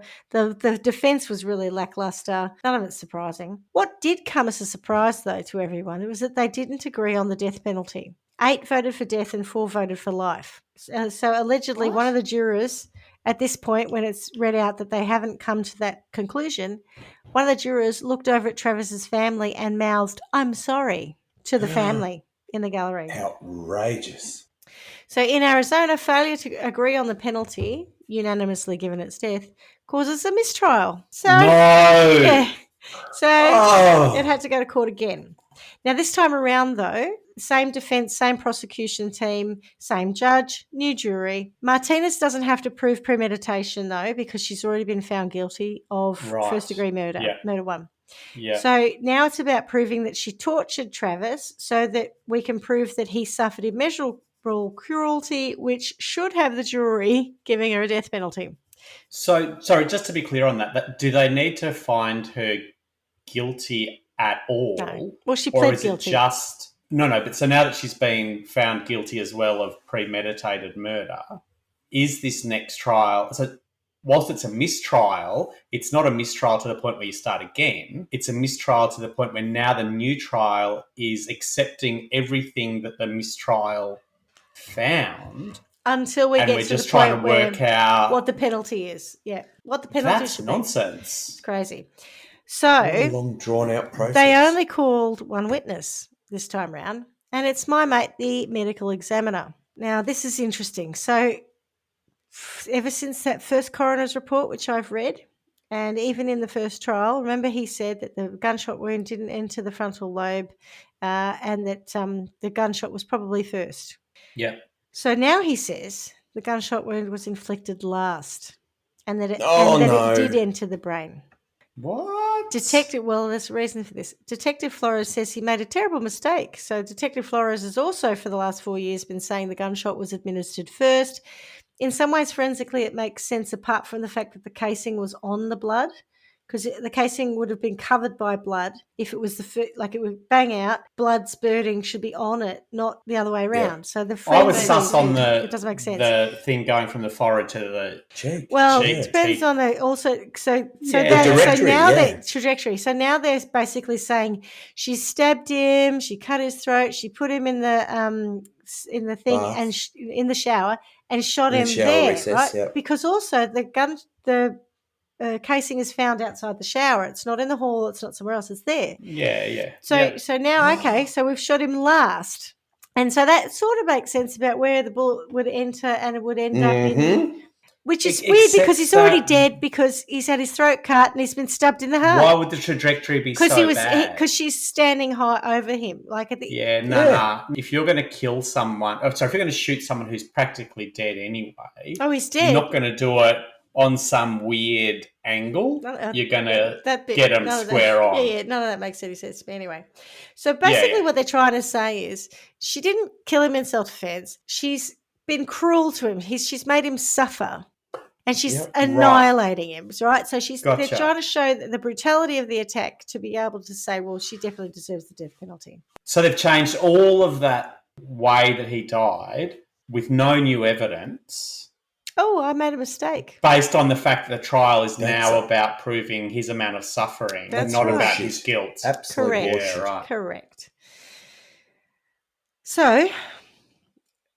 also, even if she does shoot him last, so I could understand her shooting him first because it would incapacitate him. It'd stun him at least, right?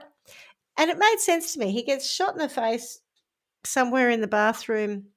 He goes over to, because he's not dead, right? It's gone through his sinuses. He's got a blood nose. Let's assume that.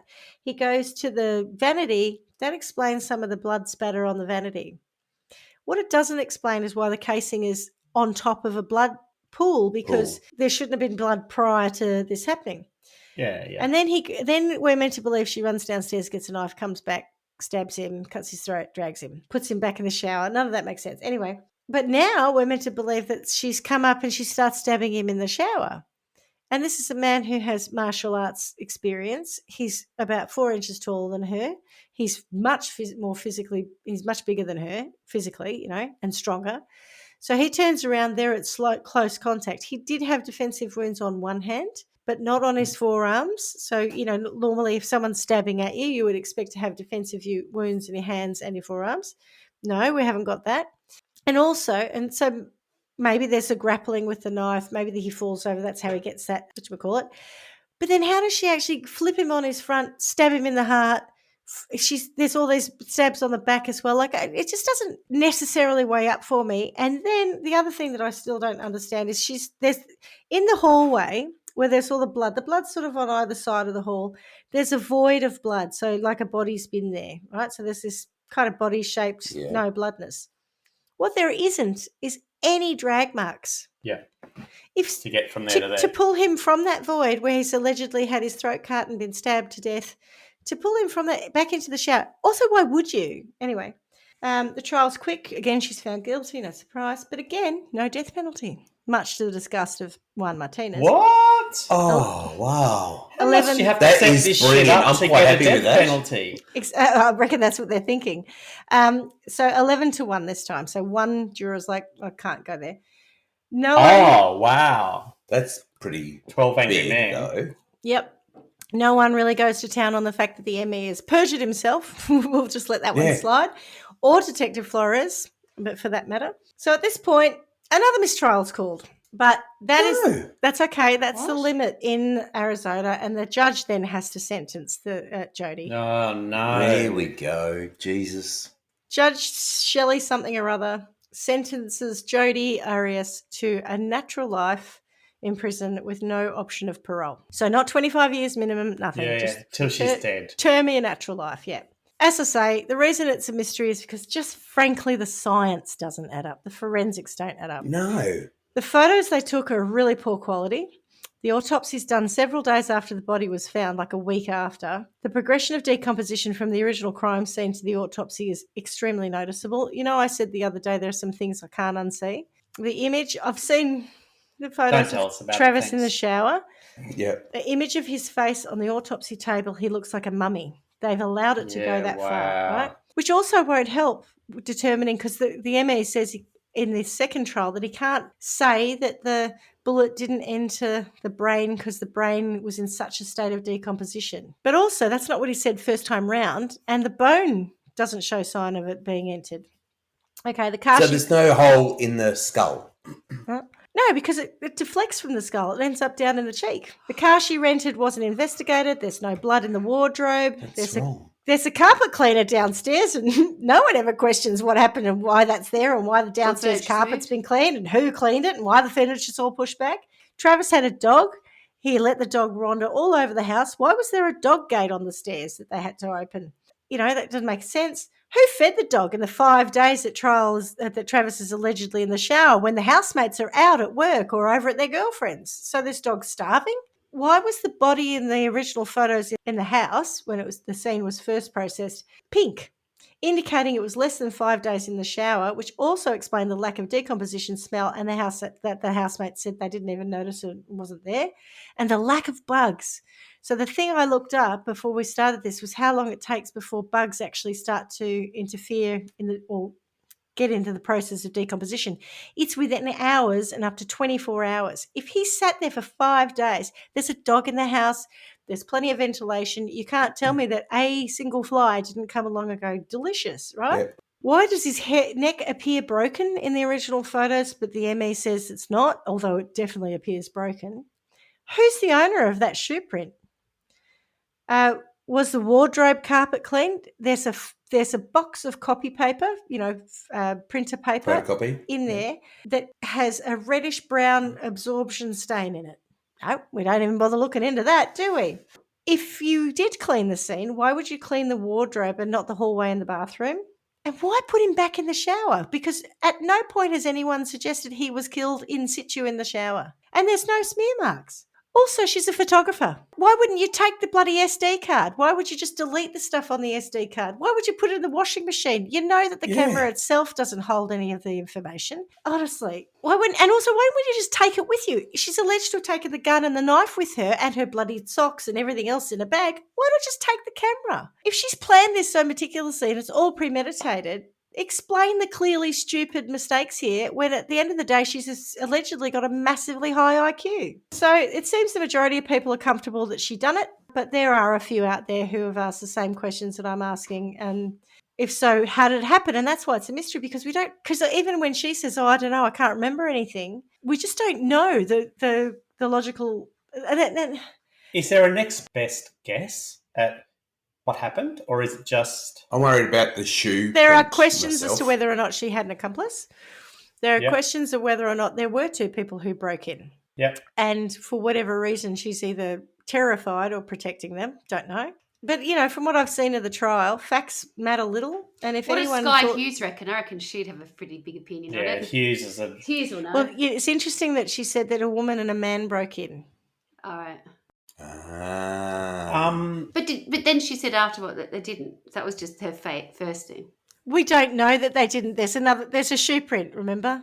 That could also very much support her, or the trying theory to dob she had them an in. accomplice. No, that she had an accomplice. Yeah. So if she had a male accomplice and she says a woman and a man, well, that kind of helps explain the fact that there were two people. One was a woman being her, one was a man. So that there's a bit of truth in the lie, I guess. Could be. I'm struggling with the fact that there's no other credible thought as to what might have happened. Well, the problem is because she pled guilty, no one gave a shit what really happened. No, but so pleading guilty was her third story. Prior to that, was there anything other than the man and the woman who broke into the house while she was there, which I find incredibly unlucky if it was that happened? Well, the police were like, that's just bullshit and far-fetched, so we're not buying it, right? So you could be right. There's just not enough answers available to the questions that you'd think would be asked, not that they were, but, it didn't matter because she said she was guilty. So I think the tipping point for this was when, for whatever reason, she pled guilty. I think, personally, that she pled guilty because she was told to by the defence team. They said, go plead guilty, we'll get you a deal, you'll do some time, but you'll be out and whatever. You won't go to death row, anything like that. How well did they question the housemates? I told you. Where were you? I was at my girlfriend's. Okay. Jesus I'm sure they asked the girlfriend too. Yeah, the housemates are dodgy. Well, they're not dodgy, but there is a question mark there for me. I know. Yeah. It's just too many gaps about that timeline. In terms of aftermath, she's appealed, moved for a mistrial based on the prosecutor's shenanigans. They've, of course, been denied. She's in jail, most likely for the rest of her life. Juan Martinez, not that this is related, but it's interesting, has been disbarred. It turns out he's a nasty sex pest in the office, and enough women came out to complain about him. He's accepted his disbarment without admitting any guilt, of course. Kirk Nurmi was also disbarred, although he because of his name? No, because he said he was going to leave the law anyway because it was too stressful. This was to do with the complaint Jodi filed against him for breaking his client counsel privilege by writing a tell-all book where he basically says he thought she was guilty the whole time. Shocking. The Alexander family also raised money, and I'm not sure what for, and have benefited out of his death. Chris and Sky Hughes are now divorced, which isn't very Mormon of them, and they've been in and out of the press, notably in reference to when they found out about Travis. They were either in Cancun or they were on their way to Cancun or they were at home packing for Cancun. That's right, their story has changed 3 times too as to where they were at the time. Of course, we'll never know where they were or what they were doing because no one bothered to find out or cared. And why should it matter? It matters because they were devout LDS people. They were reliant on Travis's work at Prepaid Legal to make money themselves, Chris in particular. He was a high flyer, but Travis was one of those who was slightly lower down in the pyramid, and his earnings were then coming up to Chris. And allegedly, they felt that Travis's, and goes back to your original suspicions, Swanee, that Travis's distraction of Jodi got in the way of his performance, and that's why they wanted her gone. And the fact that they interfered in his relationship that much makes me a bit suspicious about things. Are you saying that they potentially are the ones who knocked him off? I don't know, because they were either in Cancun, on their way to Cancun, or packing for Cancun. Yeah, but that would be easy to find out, surely. If anyone bothered, yeah. Based on passport. If anybody cared. If anybody cared to check, yeah, that's right. The reason I'm asking, so this is very much like the Scott and Lacey Scott Peterson. I knew you'd say that. Yeah. But there was talk of the satanic rituals and other torsos being found within 6 months or whatever, and a whole bunch of other female pregnant ladies. Yeah. But what I'm saying is that I'm struggling to see the credible alternative with this story. Where's the credible alternative that would give you enough to go, actually, it could have been, with the Petersons, there could have been the people across the road who were robbing the house. It could have been these satanic ritualists. Where's the credible alternative in this case? At least in the Scott and Lacey Peterson case, someone bothered to try and look into other credible, options. Only years later. But what I'm saying is there isn't one at the moment, is there? No. Yeah, right. Yeah. But also, I have read, and again, I don't know if this is true, because no one bothered to look into it. Sure, yes. But Travis was allegedly having financial problems.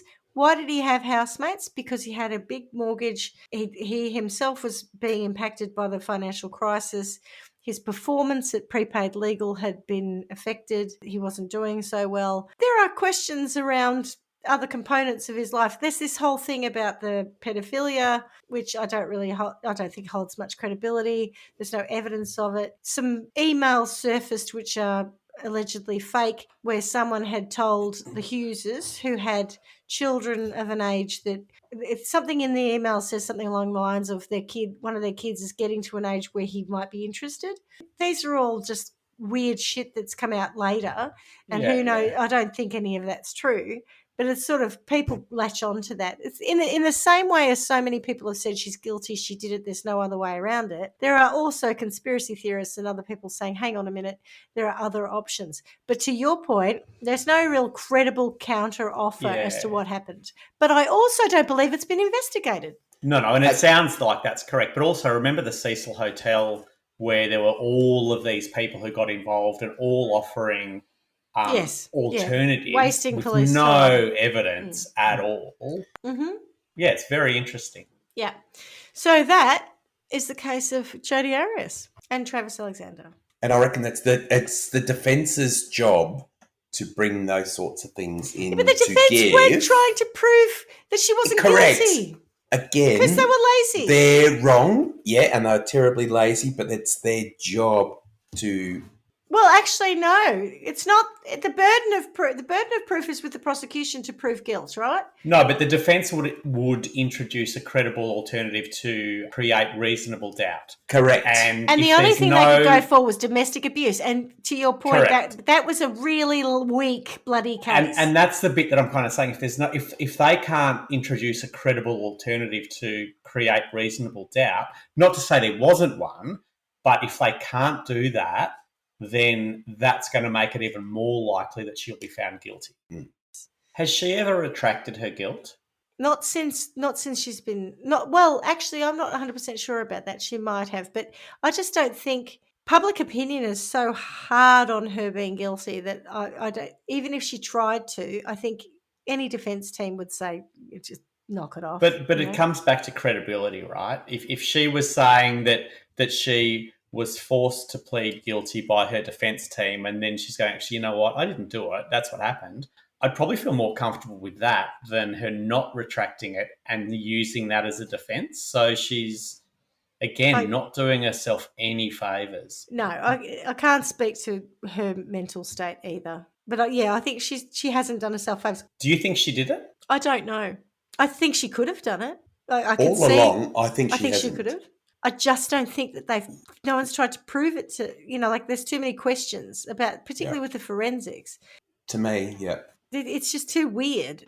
So she could have, and if she'd said, oh, yes, no, I stabbed him. Firstly, he was on his back, because most of the back wounds are all superficial. Most of the chest wounds are superficial. There's only one that actually pierced and got him in the heart, which probably killed him. The other thing, as I said earlier, there's not 5 litres of blood all over this scene. Because she said she shot him initially in the wardrobe. There would have been blood. And then she remembers nothing. Is that correct? After that, that's her story. How does he end up in the bathroom hall then if she shoots him in the wardrobe? Why is there no blood in the wardrobe? None of it makes sense. If she had an accomplice, does it make more sense? Even then, it's weird, because if she had an accomplice, she's in the house with him for hours and hours and hours. Yeah. But it happened, quick. Right? It happened, regardless of... It's very quick, those photos. Look, I'll tell you my question mark about the photos. All right, okay. Tell me your question mark about the photos. In one of the photos of the scene of this camera, it's a Sony Cybershot, and I've got a later model of it, not a Cybershot. I've got a DSLR, but I bought it about a year or two after Travis has bought his. His is a smaller model. Sony had their own SD card. Yep. Their own system, and it's smaller than a standard SD card. When you look at the photo of this SD card, of this camera in the washing machine, it's clearly the SD card in it is in the only slot that exists in them is this own brand Sony SD card. The SD card that these photos were on is a standard blue SD card. It's not the same one that's in the camera. And what do you read into that? A whole series of photographs could have been taken at another time. I guess what I'm confused by is the time date stamp. The camera has to be set. The camera doesn't do that automatically. It has to be set up to do that. I've got this same camera, right? It doesn't just automatically happen. Now he may have set it up, but in some of the photos, when you first see that, in some instances of those photos when they're released, there's no time date stamp on them. Right. Okay. There so is that's on others. Right. Yeah. If you look at everything that's happened, he's found where he is.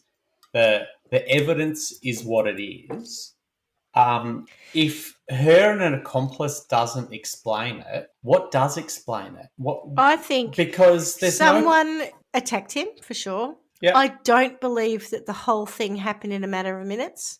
Right. I don't believe that he was necessarily killed on the 4th. Right. I think he was tortured over a series of time. Why do you think that? The forensics. What so? Then he's found 5 days later, and he is not in a state of decomposition 5 days later than he would have been had he died on the 4th. Mainly. The fact there's no flies, there's no smell, all that sort of stuff suggests to me he might not have even been killed at that scene.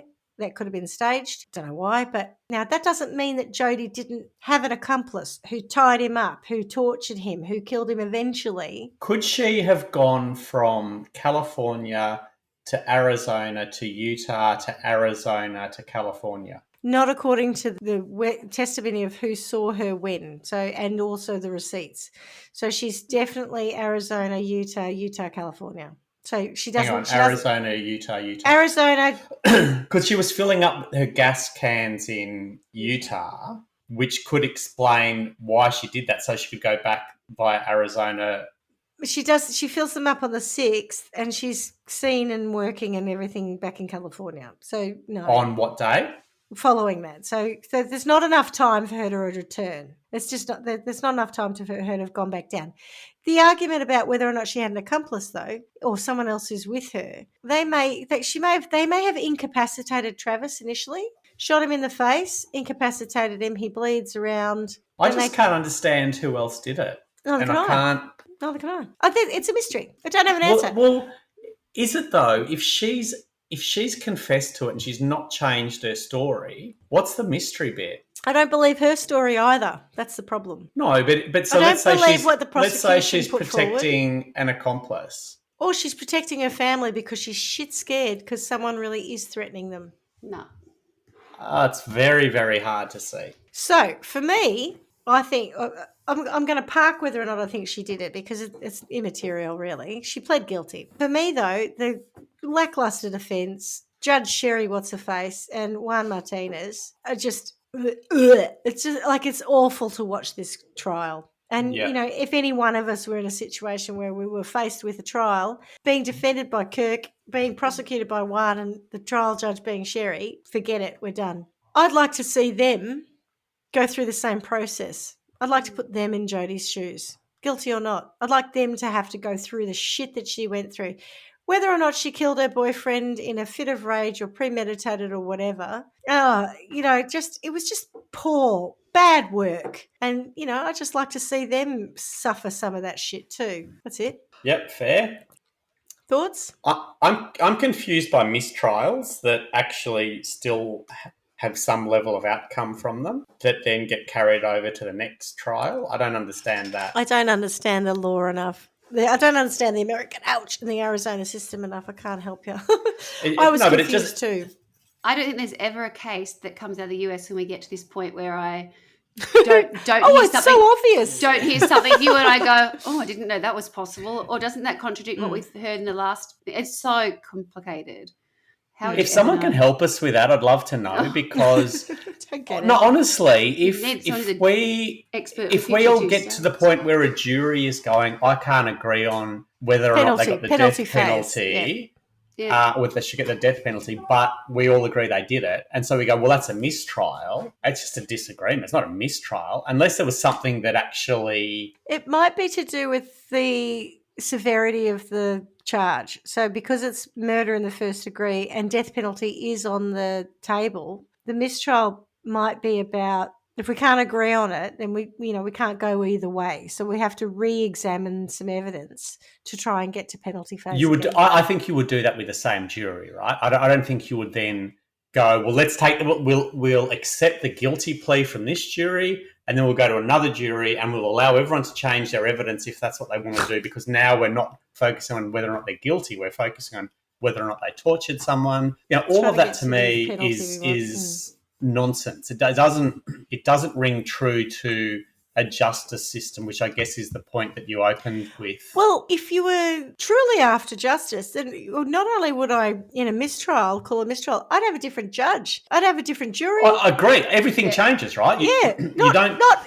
Most of it's the same except the jury. It's just bullshit. But this is the point where they've gone, well, we'll accept the closest thing to a death penalty that we got out of the mistrial, which is the guilty verdict, and then we'll take that over to the new trial, so that all of that other bit is off the table, because it doesn't make sense to me. I don't get that. So I think there's an issue there 100% that I'm not comfortable with. I don't understand Jodi at all. I don't get it. I think that someone, like Scott Peterson had the benefit of a team of people who were looking to find him innocent. Now, maybe Jodi needs some help with that to find a credible alternative, and maybe that will come over time.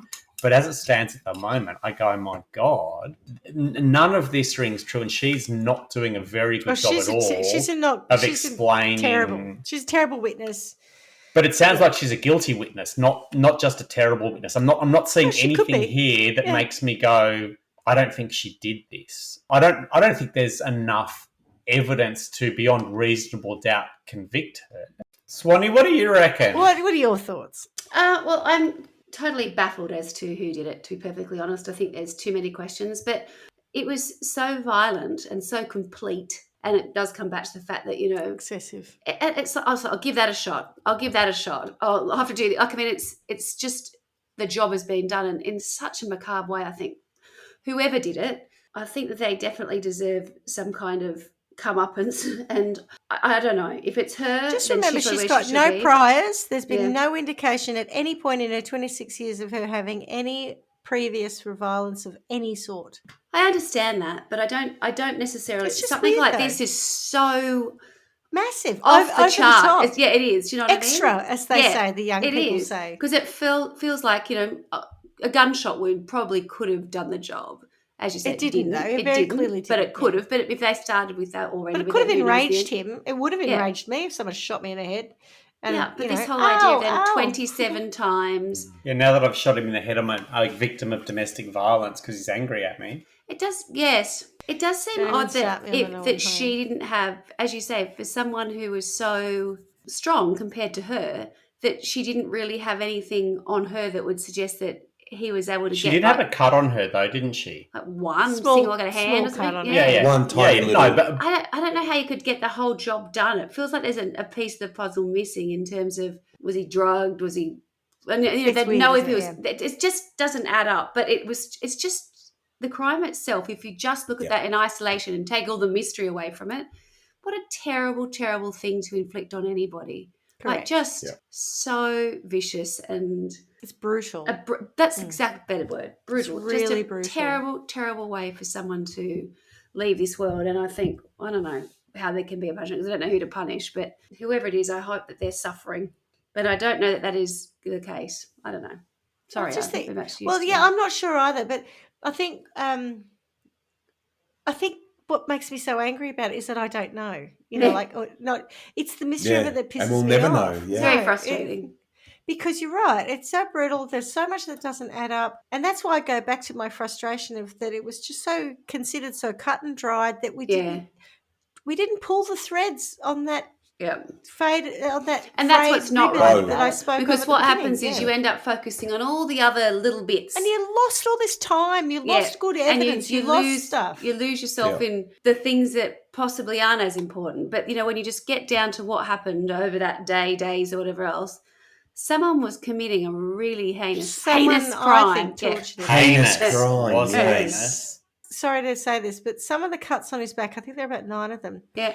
They actually look like slices. I think he was tortured. Yeah. Oh God.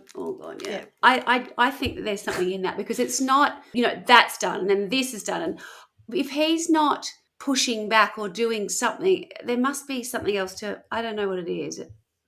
I hear what you're saying. I'm just going to end this on Rolling Stone magazine has an article about 5 convicted murderers who could well be innocent. Scott Peterson's in there, and so is Jodi Arias. Yeah. So there you go. There Anyway, you have it. You know, apart from me being really irritated by the shithouse defense, shithouse investigation, whatever, we don't have to take anything. You know, we can be a hung jury. Let's call it a mistrial. Let's get Judge Sherry What's-Her-Face to come and sentence them. She'll probably let them all off. Yeah, it's that whole thing of people doing a shit job up front. Correct. Let's take the easy route. I get that 100%. I just don't see the alternative yet. No, it's fine. Someone does need to come in and revisit this like they did with Scott Peterson. That's what I think. But I think the tragedy is because she was depicted as a stalker, sex pest nutcase, no one's interested. The majority of people aren't interested, and that's the frustration. But anyway, all right. We've done 3 hours. Story. This, you know, hopefully I'll edit this back. But yeah, this is a 3 hour. I told you it would be a long one. It fascinated me. I hope that you actually enjoyed that and went to tortured by it. Yeah. And as we say every week, miss you already. Ciao. Bye. Love you like a victim of stalking. Thanks for listening to Trial by Wine. You can contact us at trialbywine@gmail.com. Please rate, review and subscribe to Trial by Wine on Apple Podcasts or wherever you get your podcasts. If you'd like to support us, you can become a patron at www.patreon.com, Trial by Wine, or visit our website www.trialbywine.com to donate to us. Your support will help us cover many more cases and apply wacky sentences. We really appreciate you listening and hope you tell everyone about us. Our cover art is by John Christo and music is by Beauchamp from Pixabay.com.